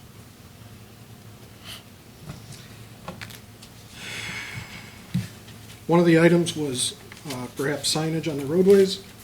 I think that should be an item that's discussed when we talk to the road commission.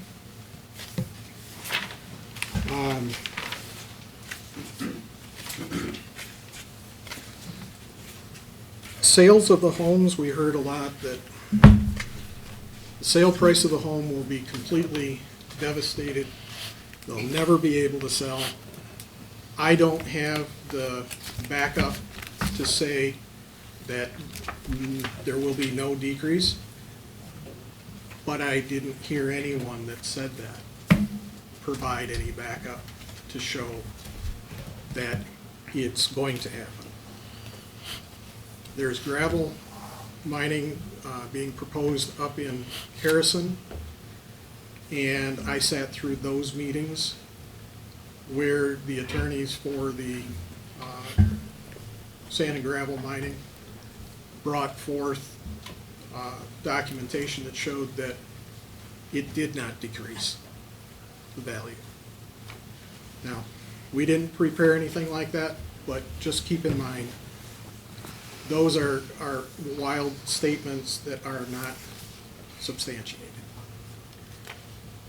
The sand and gravel mining operation is being proposed in the farthest portion of the property, away from the residents. Peter, can you switch pages for me so you can see the entire 40?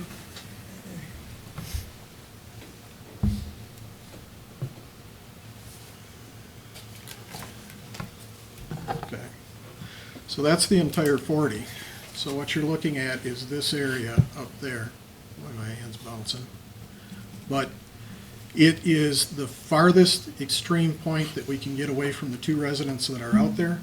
Prevailing winds are to the west. Sand, dust that you've heard concerns with, blowing out of the pit is going to be going into farmland areas, if it goes anywhere. It's going to be burned on all sides except the access point. Once the equipment is down below, the sound is going to be muffled considerably just because it's down in a hole. Truck traffic, obviously that's up at ground level, but the excavation equipment will be down below. We believe that we proposed a very good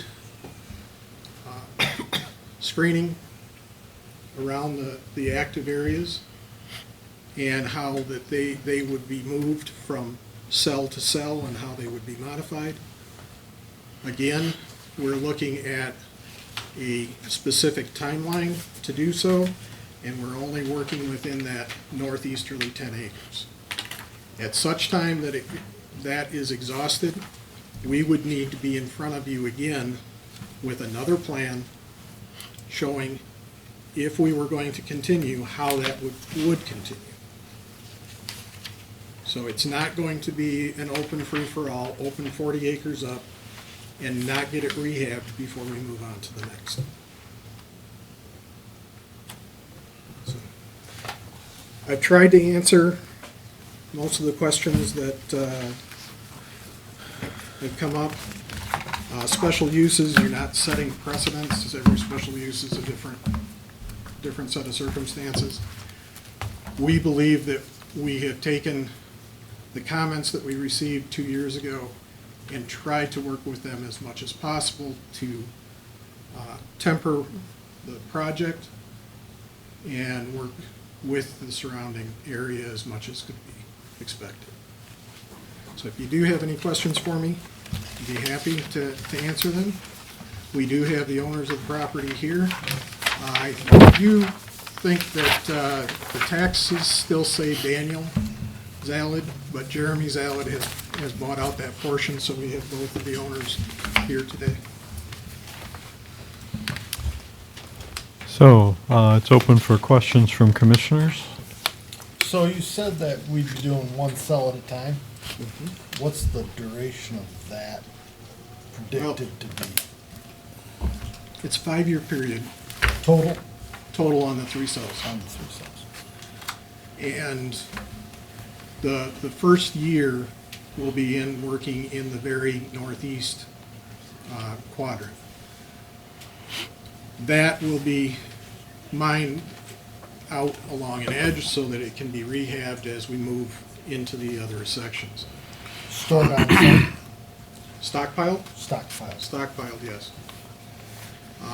Within that, we have 5 acres that are not being proposed for excavation. That would be stockpile area. So And there could be a front end loader out there loading trucks. Yeah, you gotta get it in the truck I somehow. agree, but that's Yep. the 7 a.m. to 7 p.m. That is open for negotiation too.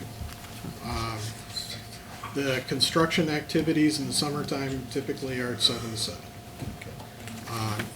If that is a sticking point, we'd like to hear what your thoughts are. Well, I guess I was getting at the point, are you trying to expedite this project to get the sand out as No. quickly as possible, or As needed. as needed? Yep. We're doing it as needed, based on what they use in a calendar year. We figured out with the depth of the soil borings, how much area would be needed.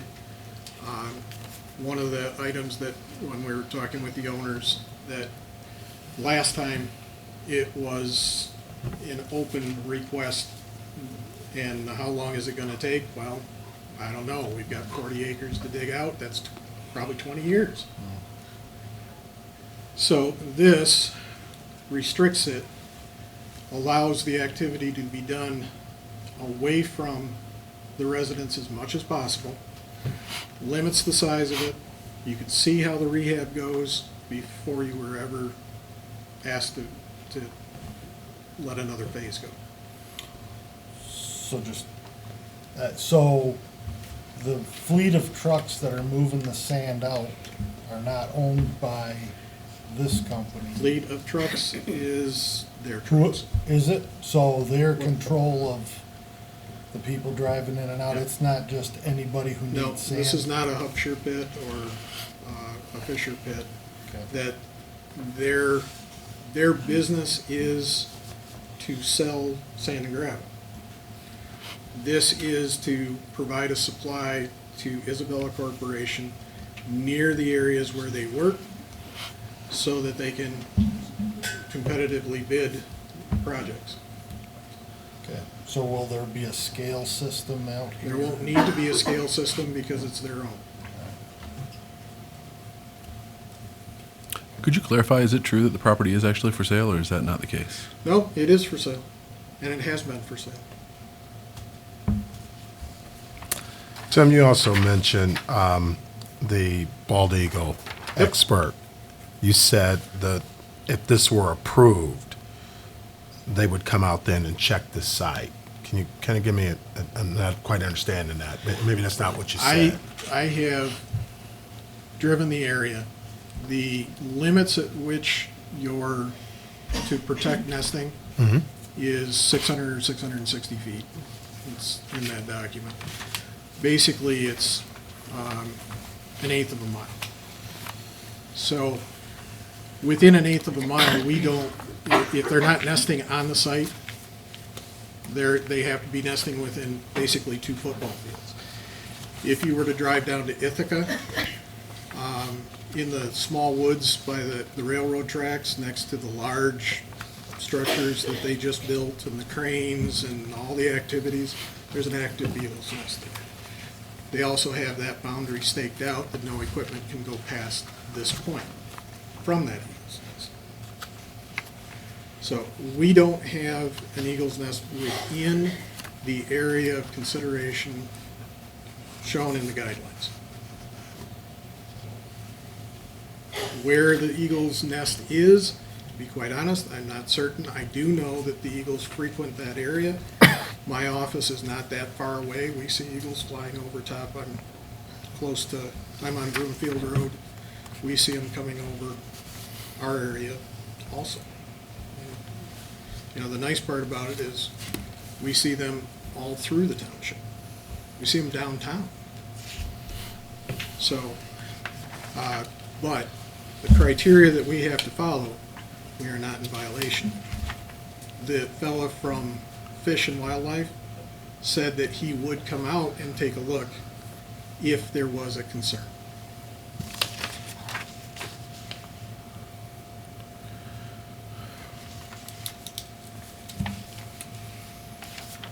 Another question. So you said you weren't pumping water out Not of out of the excavation area, it would be going from cell to cell.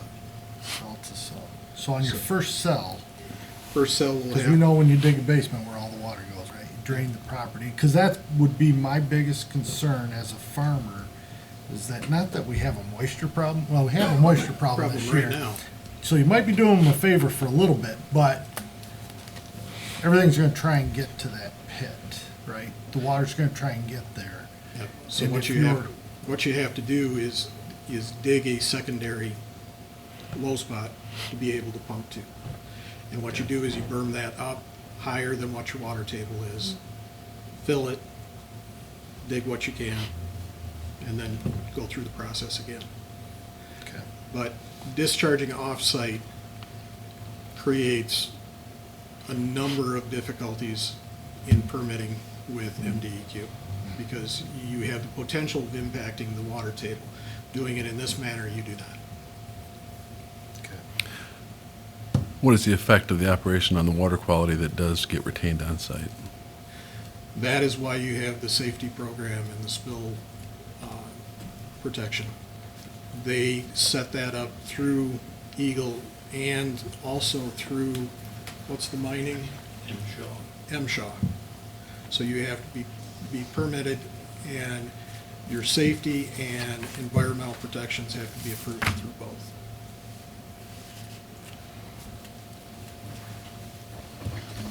Specifically to take care of what you were just commenting.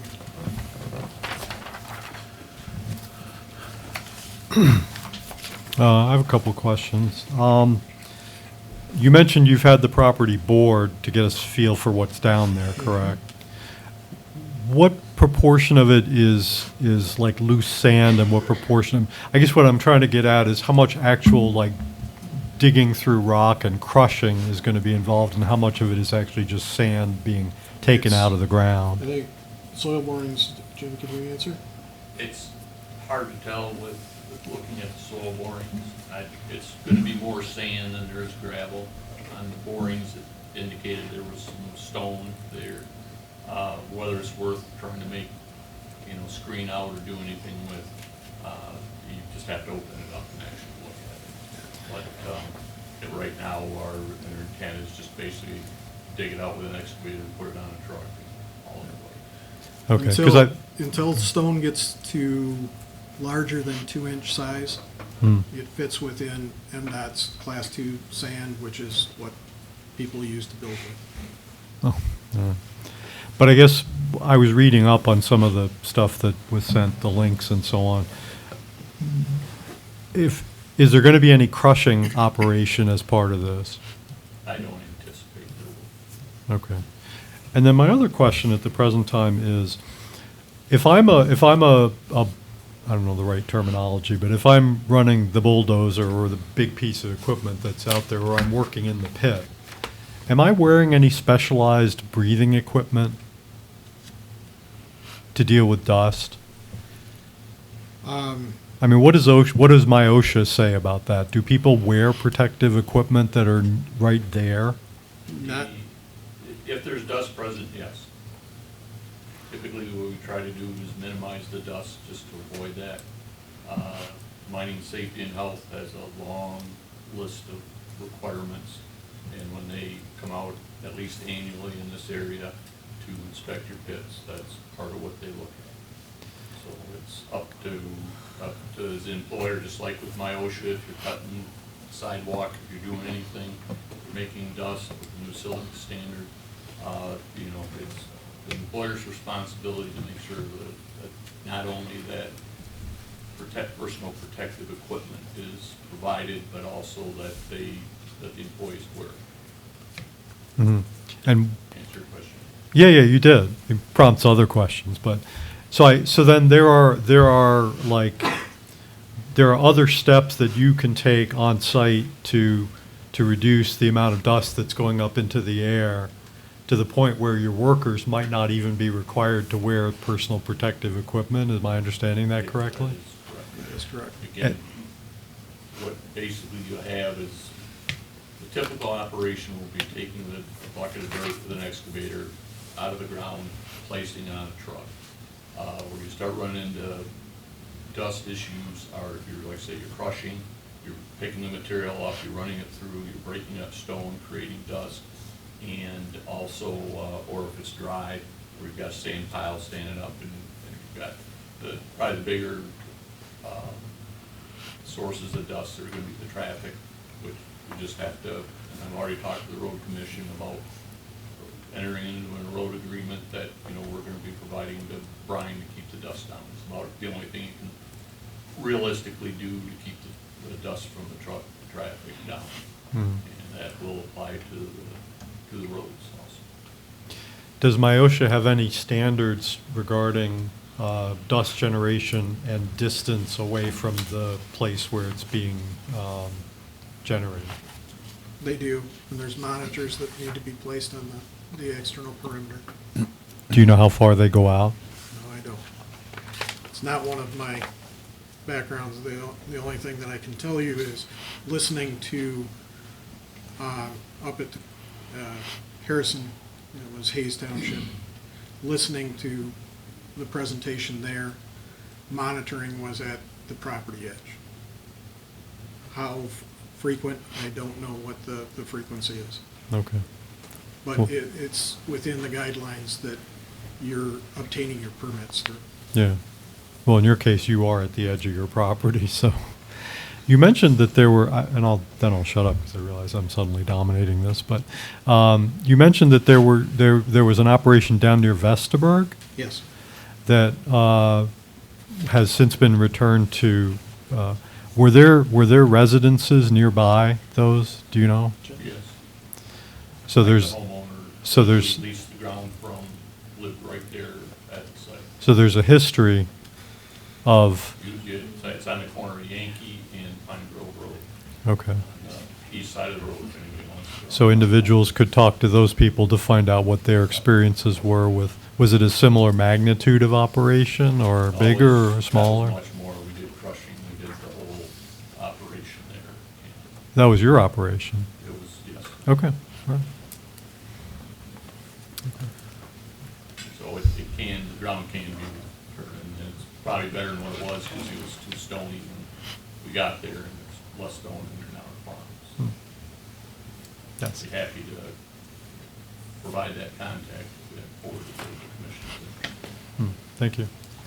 If there is like a bald eagle nest or there's more than one, where do you go? What do you mean? Are you moving it to the next site if it happens that guy comes out and there's 2 nesting spots there? Well, first, I know there's I not. said for instance. For instance, you would not be able to have construction activity within that distance of an active nest. So you would not be able to do the project. Within that 660 feet, there is none. You mentioned that there was not anticipated to have crushing on site. Is that to say that there will not be crushing? Or is it to say that if crushing is needed, it will take place? I'd like to leave the option open.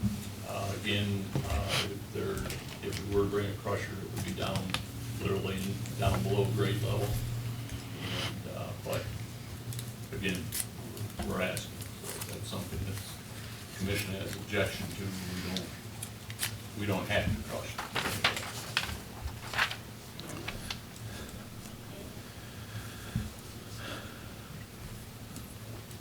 Is it fair to say that the 5-year estimate, is it fair to say that, I mean, that's just an estimate based on, Estimate based on The material what there. their annual use has been. would it be a fair assessment to say that once that is mined out, that you would be applying for a special use permit for another parcel, or another portion on that property? Yes. With the goal of essentially mining out the entire 40 acres at some point? At some point in a methodical manner, bringing everything back into farmland, yes. How many yards is in one of those cells? You're gonna make me get my calculator out.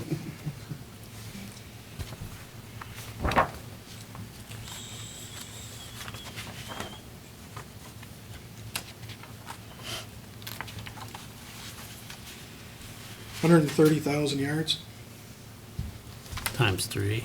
times 3. So you're, by the time as you work in a cell, you have to have your side slopes, but when you move to the next cell, you're taking that side slope out. So the first cell would be about 130, the second cell would be closer to 150, and so would the third. So you're looking in the ballpark of 450,000 cubic yards. And based on their usage, that's approximately a 5-year period.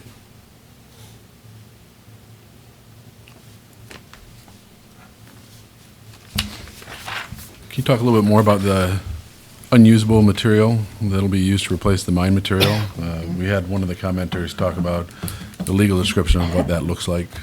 Yep. Is that, I mean, is that an accurate description? That's an accurate description of what the law allows. That is not what they're proposing to do. But we have to comply with state law, the Act 451. And that does specify you can bury trees and stumps and concrete as long as there's no rebar exposed, and asphalt and many, many things that technically are within that. They're looking at bringing from their construction sites the unusable soils and putting it in. What are those unusable, I mean, what is what would be considered unusable soil? In the springtime and the fall, if you get onto a clay site, you can't prepare that clay. You're going to end up having to take that out, bring sand in, compact.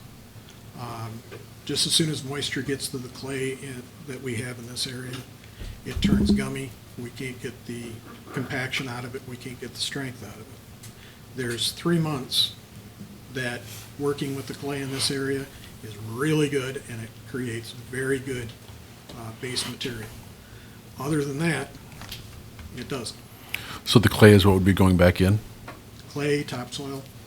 What effect does that have on farming and its ability to drain if there's clay underneath the topsoil? There's about 7 foot of clay underneath the existing site right now. Would there be 7 foot going back in, or 15 feet? Or 40 feet. Or 40 feet? What effect does that have on the agriculture? On the agriculture, you're talking about within the top 18 inches. And sub-drainage, if you're talking about that, we have a hodgepodge all across this county that goes from sand to clay. Farmland is in both. Yes, but we're manipulating this land. It's Yes, not we are. naturally occurring. That's right, but it would be no different than the naturally occurring clay. Except for that we're making the decision to do it. You're making a decision to do it, and you have an existing top layer, which is 6 to 7 feet, did you just say? Yes. And that is your drainage for your farming. You do not see farming drains deeper than that. Mm-hmm. So I guess I'm not following the question because we're not changing the situation. I was just curious. I was curious as to what effect it had on if we put 15, 20, 40 feet of clay back into a hole. That was my only question. Any other questions? I mean, to follow up on that, in other words, you couldn't inadvertently or deliberately through disregard or whatever, you couldn't create a situation where that plot drains more poorly when you're done than before you started. No. Water table's down nearly 30 feet. It's 27 in some holes, 29 in others.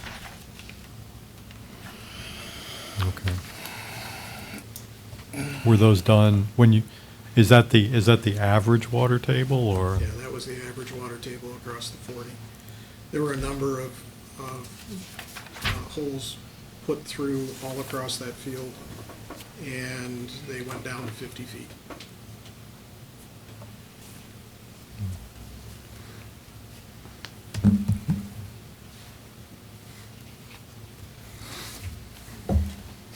Other questions? So would my math be right? 390,000 cubic yards in that 5-year period? 130 times 3. I think you're going to see more than 390. It's going to probably be closer to 450. Because Well, that's what I use. So in 5 years, you'd run through 78,000 yards of sand. That would be 5 divided by that 390. If you ran 8 months, out of the year, you'd have just under 10,000 yards a month. Divided that out by 20 days a month, you're only talking 12 trucks a day up and down that road. When you're looking at it on an average, yes. Right. There will be days that no trucks are going if there's not a need for sand. And if they don't have projects that require as much sand as what they have been, it will last longer than 5 years.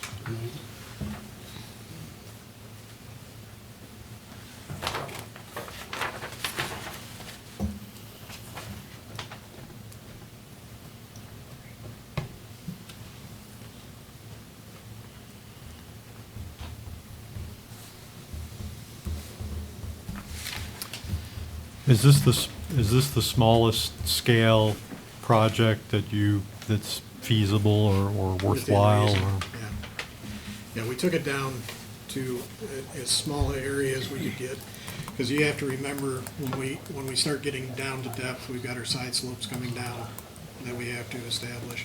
That gets that bottom area narrower and narrower. So the smaller you make it, you're digging straight down. So. But I mean, I guess having the 3 cells approved at this juncture as opposed to one at a time is not. Well, the thing is, you'll be rehabbing cell 1 still while you're working on getting cell 2 ready. Because you have to have the sand completely out of it to be able to put it back in. Now you can start from one side and start working back around. It's not as though you're waiting until all the sand is gone before you start rehabbing. That's not the case. You hope to be hauling sand out, bringing dirt back. That's the most cost-effective way of doing it.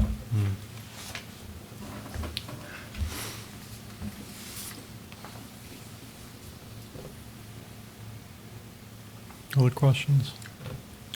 The dirt you're bringing back, this is a bulk process, just so I can get it.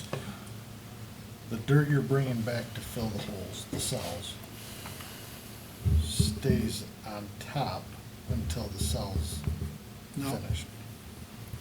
You have room, Yep. capacity to start putting it. Start putting it back in. And that's why that's about as small as I can get. I've gone over it with the owners. This is what they, part of what they do for a living. Separate, the Zalid brothers, there's 3 Zalid brothers. One of them runs the pits down in Vesselburg, Daniel. And so they're very well versed in the operation and what they can and cannot do. So I didn't tell them how big to make it. They were telling me how small they can go before they can't do it.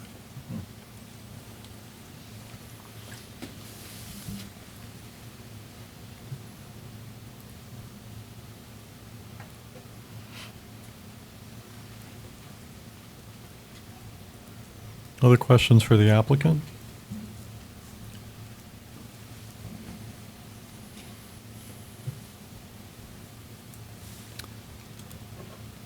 I just think we should postpone it so we can talk to the road commission and get their assurance for make sure the road would be maintained and upkept, because I know that's one of the stipulations, but what if it costs the township, who would it cost? 'Cause,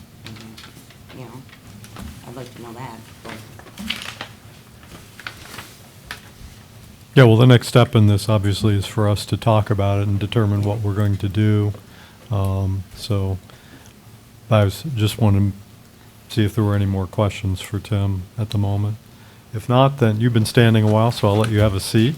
Thank you. And I'm sure you're not going anywhere. And so it is in front of us, as this guy, Peter, as Peter indicated earlier, We have 60 days to make a recommendation. No, you have a reasonable amount of time. Okay. But I just wanted to just butt in very briefly. There were two things that were brought up while Tim was speaking, and so I just want to clarify it for you. So Tim, he had brought up and said, corrected me if I'm wrong, the zoning ordinance, it only allows sand and gravel pits in an agricultural district by special use. So there is nowhere else in the township that anybody can go to operate a sand and gravel pit, and it is specifically a special use, not a use by right in an agricultural district. The second thing that a number of questions came up, and Tim kept referring to it, just so you guys are aware, I'm not sure what number in your packet it is, but on page 12 of the Bald Eagle guidelines, there's a category A through H, and category B states mining and associated activities, and that's where it talks about the distance, 660 feet, that Tim kept referencing. So that's on page 12 of the Bald Eagle. So if you guys are looking for where Tim was referencing that, that's where he's getting it from. So just two things. Okay, thank you. So I stand corrected. We have a reasonable period of time in which to make a recommendation, so it does not necessarily have to be tonight. But, so we need to talk about, what other information, if any, we need, and how we want to proceed. So that's where we are. I'm not going to recognize the audience at this point because we are in our process. So, do you want to reiterate what you said? I just wanted to talk to the road commission before we, see what. So see what sorts of discussions Yeah. take place and what the outcome of those discussions are. I will say I'd be interested in more information on other projects, how they've played out, how homeowners have been affected, more about how dust in the surrounding area is measured, how far out, these sorts of things.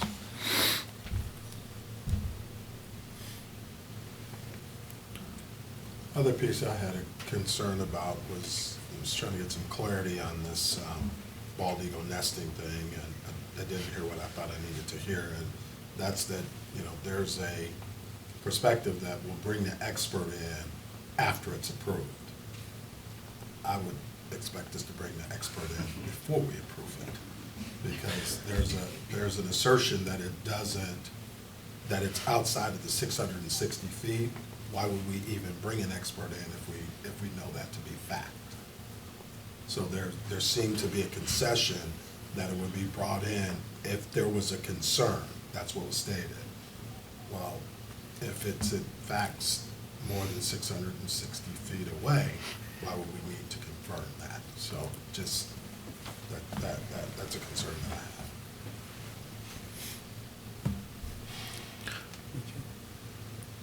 I guess I'm just kind of curious what kind of conversation we're going to have with the road commission. I mean, I've been on Millbrook many times. That road is in extremely poor condition, short of a commitment by the road commission to actually fix the road. What are we going to get from the road commission outside of, they'll make sure it's chlorided and the dust is kept down? I believe the road commission will make Isabella Corp. Or the Zalids give them some sort of a surety or some sort that when road conditions are bad, they would grade it and brine it. I mean, it's in their best interest not to damage their trucks driving down the road to get to their pit. That's what I believe the agreement would be. Not that we're going to require the road commission to maintain the road so that they can get to their pit. Is that like an obligatory step in the process, or is that just a kind of a hopeful desired outcome? Well, that's why I was with Clerk Cody there, that would be a valuable piece of information to incorporate in this approval. Yeah. I think that's a double-edged sword, because as we all know, the nicer the road is, the faster the traffic is. And they're already having concerns about safety maybe not due to the speed of people driving down a road in terrible shape, but you start to get a road that's in good shape, of course, it's gonna see more traffic. Not that that's, I heard the concern about safety, children, the road and everything, and I think it is a good idea to get a plan to make our decision on. But if you get that really nice road, now you're subjecting them to a different concern. May not be the truck drivers, the 12 truck drivers that are leaving the plant today. It may be everybody else is using that road now because it's the nicest road around. Not a concern of this, but I think they should be aware. And I did not hear a good answer on how we were gonna guarantee the road. Not that we have much control over the road, but somebody needs to have a guarantee or a plan on how that road's not gonna get deteriorated to the point where they can't use it. I don't think we'll get a guarantee on that. I guess if we're gonna have a conversation with the road commission, what I'd like to know is grading and brining sufficient to maintain this road in its current condition? Not, will that keep the trucks running? But is that good enough to maintain this road? I think if I could just interject with while their board's having their conversation. So we're past 8:45, and it's kind of been mentioned maybe we should postpone. I have down, I think there's things, assurances of reclamation, assurance of the Bald Eagle situation, assurance of Millbrook Road, history of other projects. The applicant I wrote down, corner Yankee Pine Grove, Vestaburg, Michigan. The applicant's representative, Tim, talked about sitting down with staff, myself, manager, road commission, other people, anybody pertinent to this.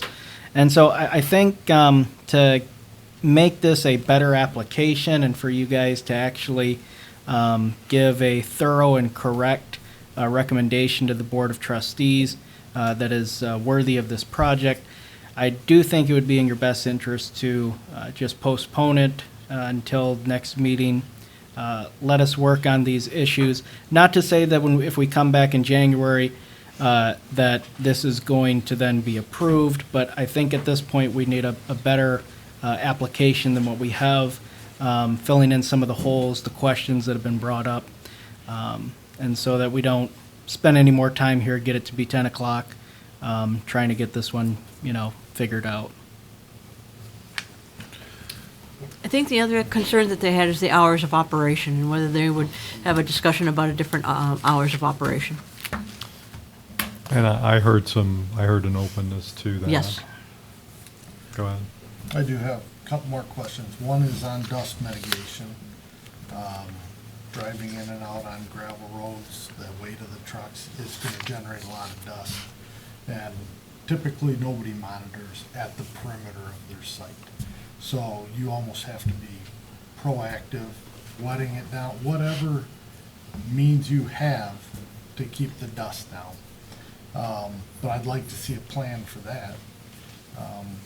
Because of the hours of operation and the duration of this project, it would be day in and day out during the week.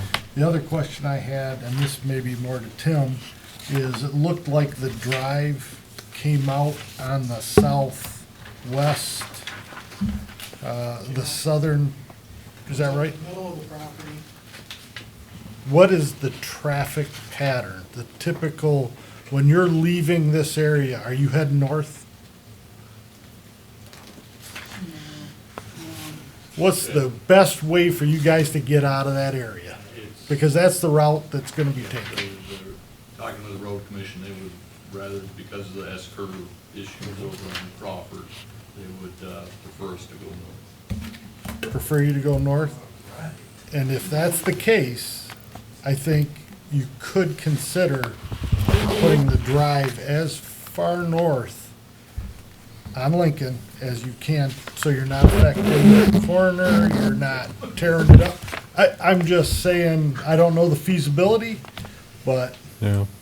The Well- only issue there, and it really doesn't make any difference where they come in there from a cost standpoint. There is the Wolverine pipeline runs along that side of, Lincoln Road. along Lincoln Road, and the ground is higher. So in order to come down with the ramp, we're gonna be really close to that pipeline. That's why we chose to. Okay. They're also keeping it further away from the homes, I think. Agreed. I was gonna say, if we hadn't jumped the road commission up, they'd still be here. Yeah, I know. We could My ask bad. them. So I think we're at the point where if commissioners have other thoughts of other information that they'd like to have, now's the time to give that to Peter. He's got a list. I would simply like to know, when we ask for assurances from the applicant, given the fact that the property is for sale and special use remains with the property, regardless of ownership, I would like to know what requirements can be held through the special use versus what is an assurance from the applicant themselves. Because I'm concerned that we are reviewing a special use for an applicant that we don't know yet, because the land is for sale. So I would just like to know what we can require versus what is essentially an assurance from the applicant.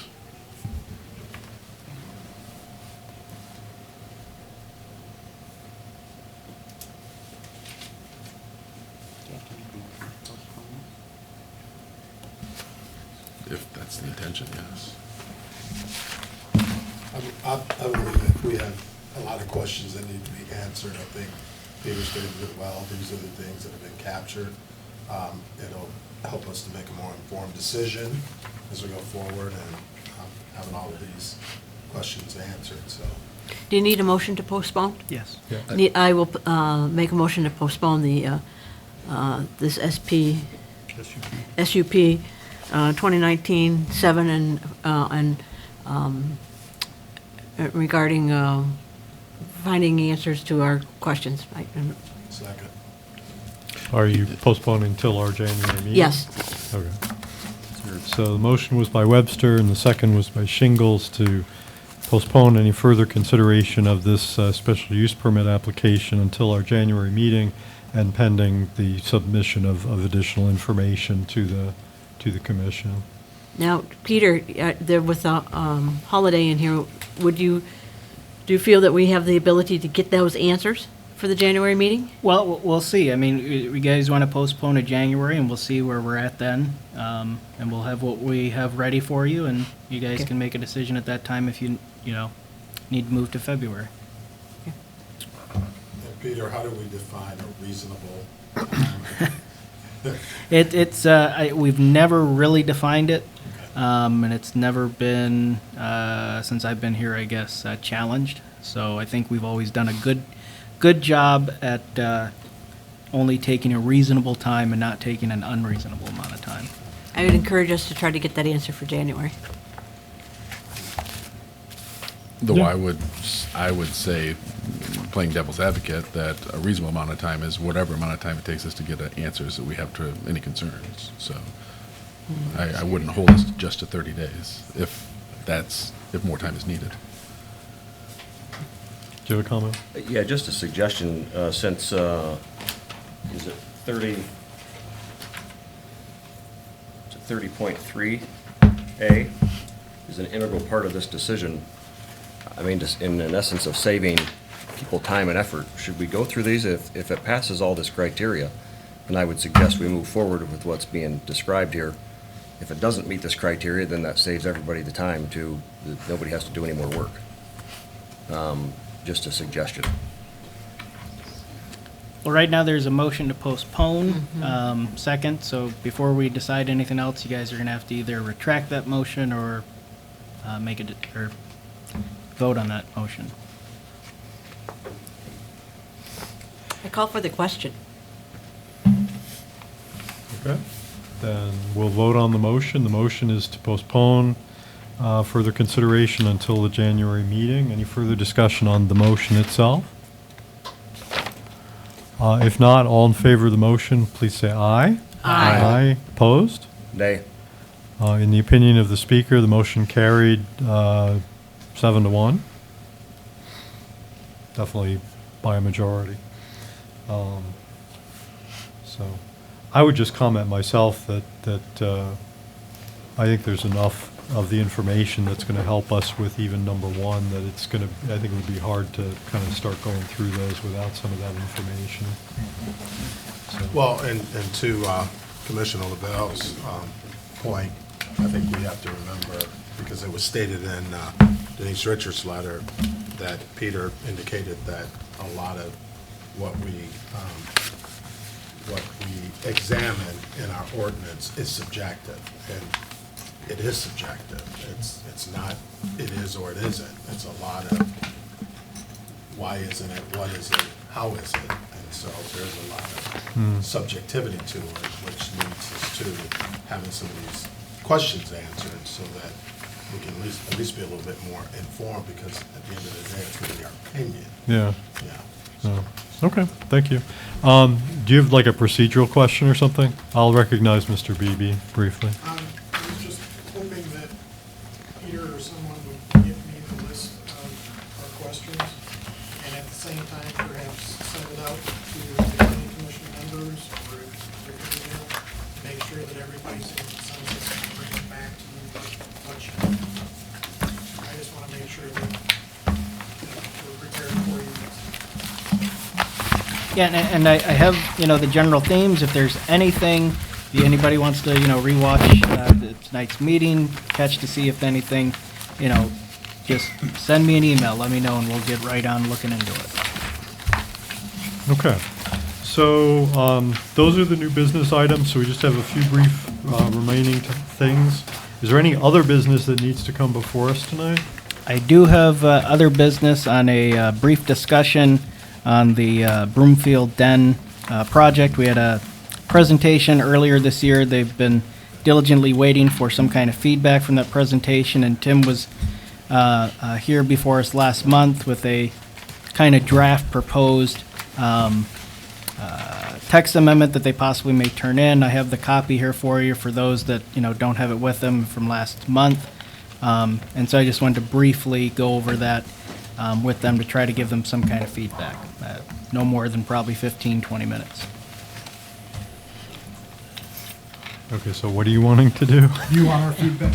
Yeah, well, I have my proposed feedback, and I'm just trying, to give them, because I want to try to get maybe you guys, I figured if I say something, it'll maybe get you guys going. You want to do it in our presence, in other words, as opposed to just like an office meeting with them. Well, basically, they're looking for your feedback, and they've been waiting, and they keep checking with me, and they say, so has any of the planning commissioners mentioned anything about this project? And the answer is always no. Okay. So. Were you gonna run any of that by Chris Dusen? We could if it's actually officially been turned in, but I don't want to use McKenna on any kind of preliminary reviews. All right. I see where you are. All right. I think this is worth pursuing. Be nice to have something like this in there.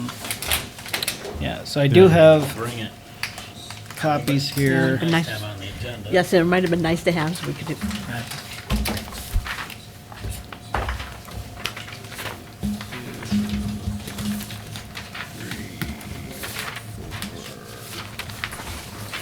Thank you for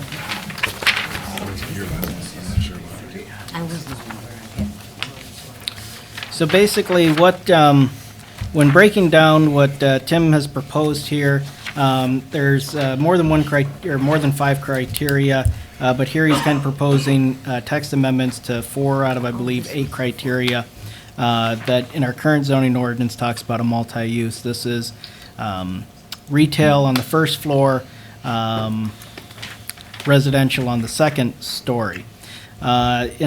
So far in our kind of very preliminary discussions in the new zoning ordinance that we'll be proposing and working on more intensely in the first quarter of next year, we've only changed or proposed changing very few things. One, in our current zoning ordinance, it talks about multi-use. In the new zoning ordinance, it would be changed to mixed use. We changed an existing from the where it says each residential unit must be at least 1,000 square feet gross. In the new proposed, we changed that to 750. And so there was not a lot that we changed.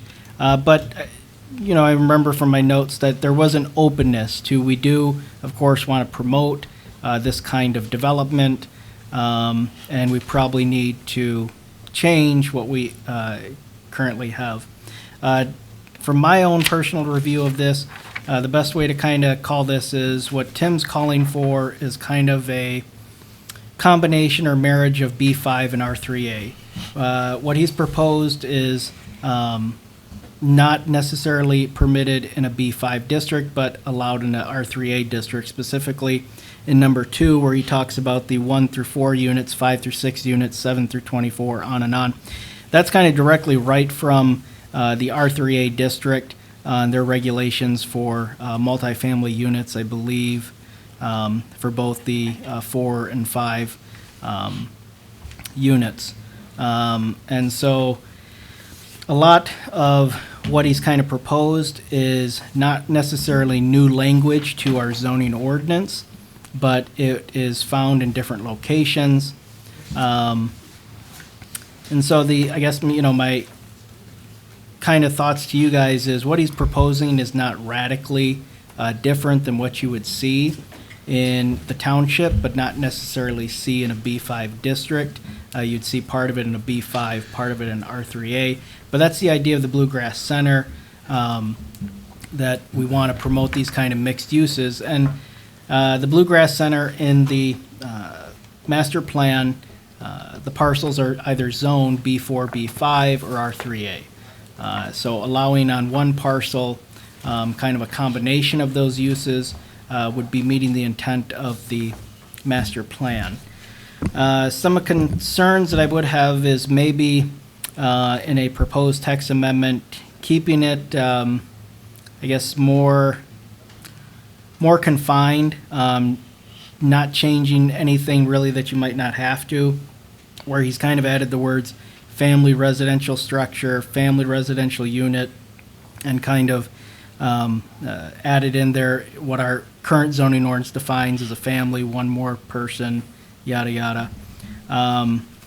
So I don't know if there's a really need to change that, and so if they, just wanted to leave that out, and then maybe as we go through it, we'll decide to, use the name or word family residential. They're, providing minimum 50% of the full amount of required business parking in it. We've talked about, even with the new zoning ordinance, we don't want to create in the future these oceans of parking lots. We want to basically just have what we need and nothing more. And so this kind of meets that goal that we've talked about with the new zoning ordinance. And so I do think, I agree with Mike. I don't think that this is a totally out of line or unworthy text amendment that someone should submit and we should look at closely. The other, though, thing that we have to consider is the timing. And so right now we are working on our new zoning ordinance.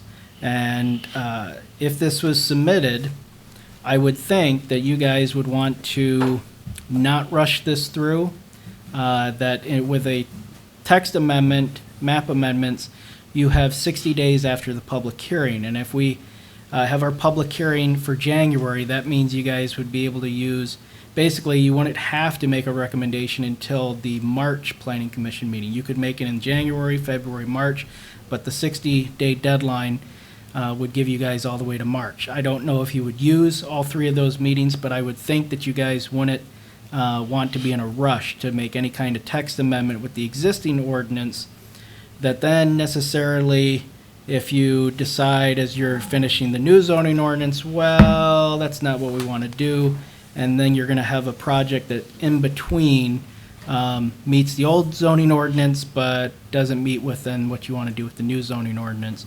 And so looking at the timeline, if you guys are to take your full 60 days, not make a recommendation until March, goes to the Board of Trustees, it goes to the County Planning Commission, it has to go to at least 2 meetings with the Board of Trustees. it could be, and then, of course, they can't even apply for if it's a special use, or even if it's adopted, which then in 15 days after it's, published in the newspaper, it takes effect. At that point, they would then be able to apply, but it would be a special use, and we know that that takes, 6 to 8 weeks to get approved. And so I'm looking at it as if they were to turn it in, I could see where we don't necessarily even finish or them having this adopted until basically sometime around the time where we're probably going to have the new zoning ordinance done. And so in that case, do we really want to tell the applicant, okay, go ahead, apply, and we're basically not getting it done any quicker than if we just focus on it and take their consideration and put it in the new zoning ordinance, and then it's done. So that's just something that, those are kind of the two main things that I want to give back to the applicant is, one, I do think it's worthy. Try not to change, anything that you don't absolutely have to. And two, if you do turn it in, I don't want you to think that by them paying for this, this text amendment, well, we're going to get it done quicker than if we just wait to see what the new zoning ordinance is going to get done.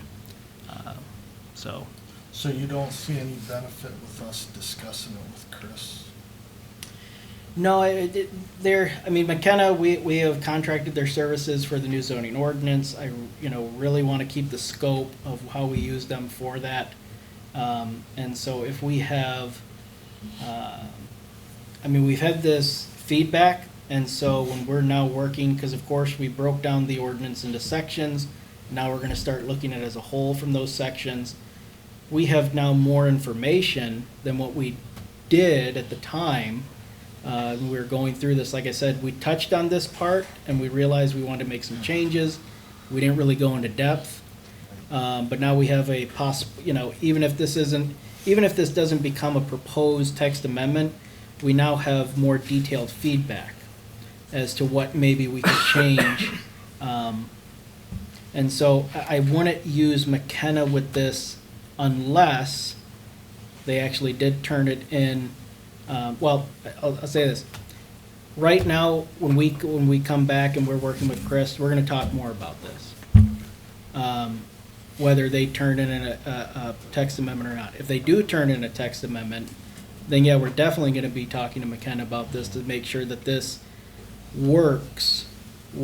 Because let's say if we were able to approve this before we're done with the new zoning ordinance, I don't want us to approve something that then doesn't meet what the new zoning ordinance is. So whatever we were to amend our existing zoning ordinance, I'd want that to just go right into the new zoning ordinance so that as this project is then approved and developed, it doesn't become a non-conforming existing structure because it wouldn't meet the new zoning ordinance.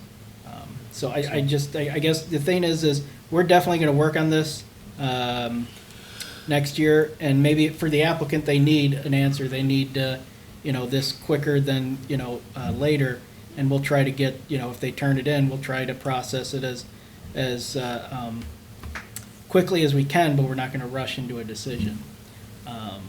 So those are kind of the feedback that I wanted to give back to the applicant, because the deadline is approaching if they do want to submit a text amendment to be on next month's agenda. Okay. I prefer them to wait. If everybody agrees, I don't know. just wondering I if- myself prefer them just to wait, so they don't waste their money and get it at the same time. What is your timetable like? Well, we'd like to start on the site in May.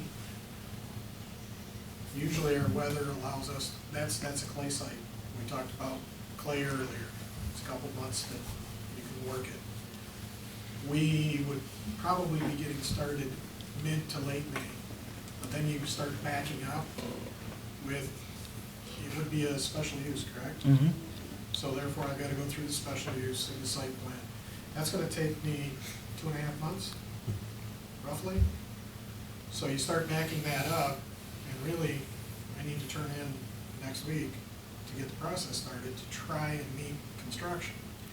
When do you think you're going to have the zoning ordinance done? Well, I don't think it's going to be approved and in place by May. I'm basically, the way I look at it is we're, 6 months through the first half of the year.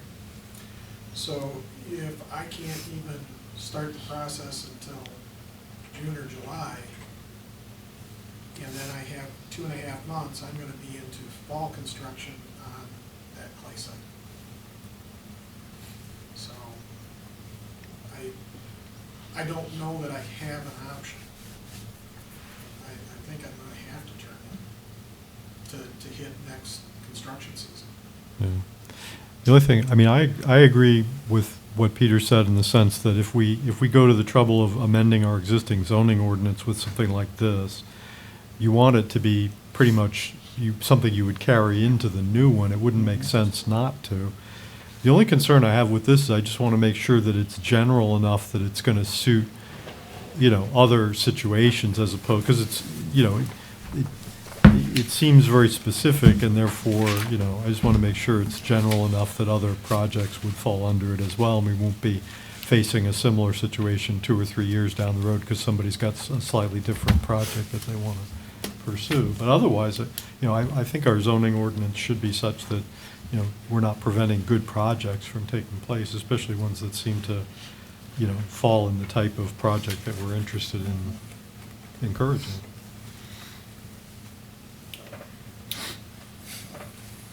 We've already looked at a text amendment with the solar before our zoning, so why is this different?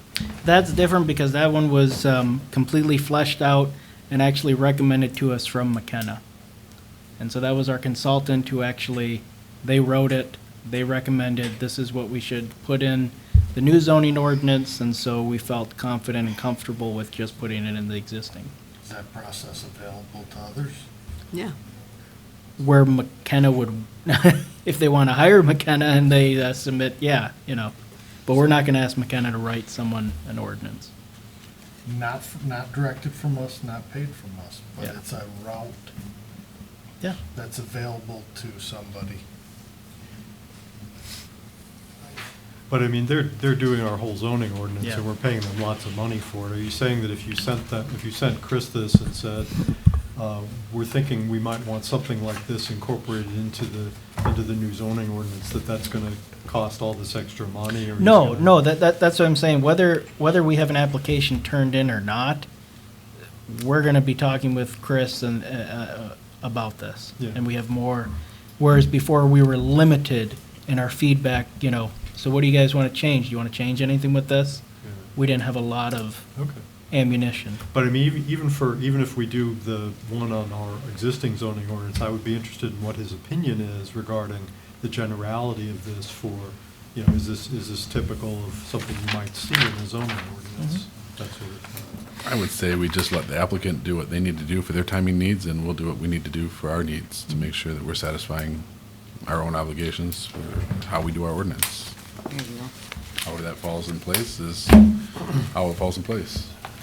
Yeah, I mean, I definitely support that. If there's any chance to expedite that process, is making sure that we do all of our due diligence, no question. I mean, just to keep down on holding costs and stuff like that for a developer. Any chance that we could expedite that for whoever that applicant may be. But certainly, we need to do our due diligence, no question. Okay, anything else on that? All right, so any other business?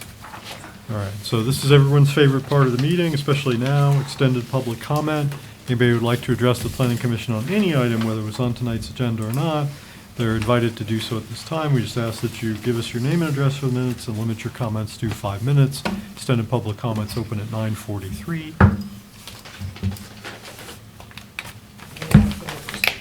You don't want to filibuster. No. Thank you for your time. Okay. Been on that side of the table, and it's not an easy thing. Appreciate your time and thought to it, or however you decide. All right, thank you. Thank you very much. So we won't take that as public comment, but we'll close the public comment. Final board comment, any comments from board members?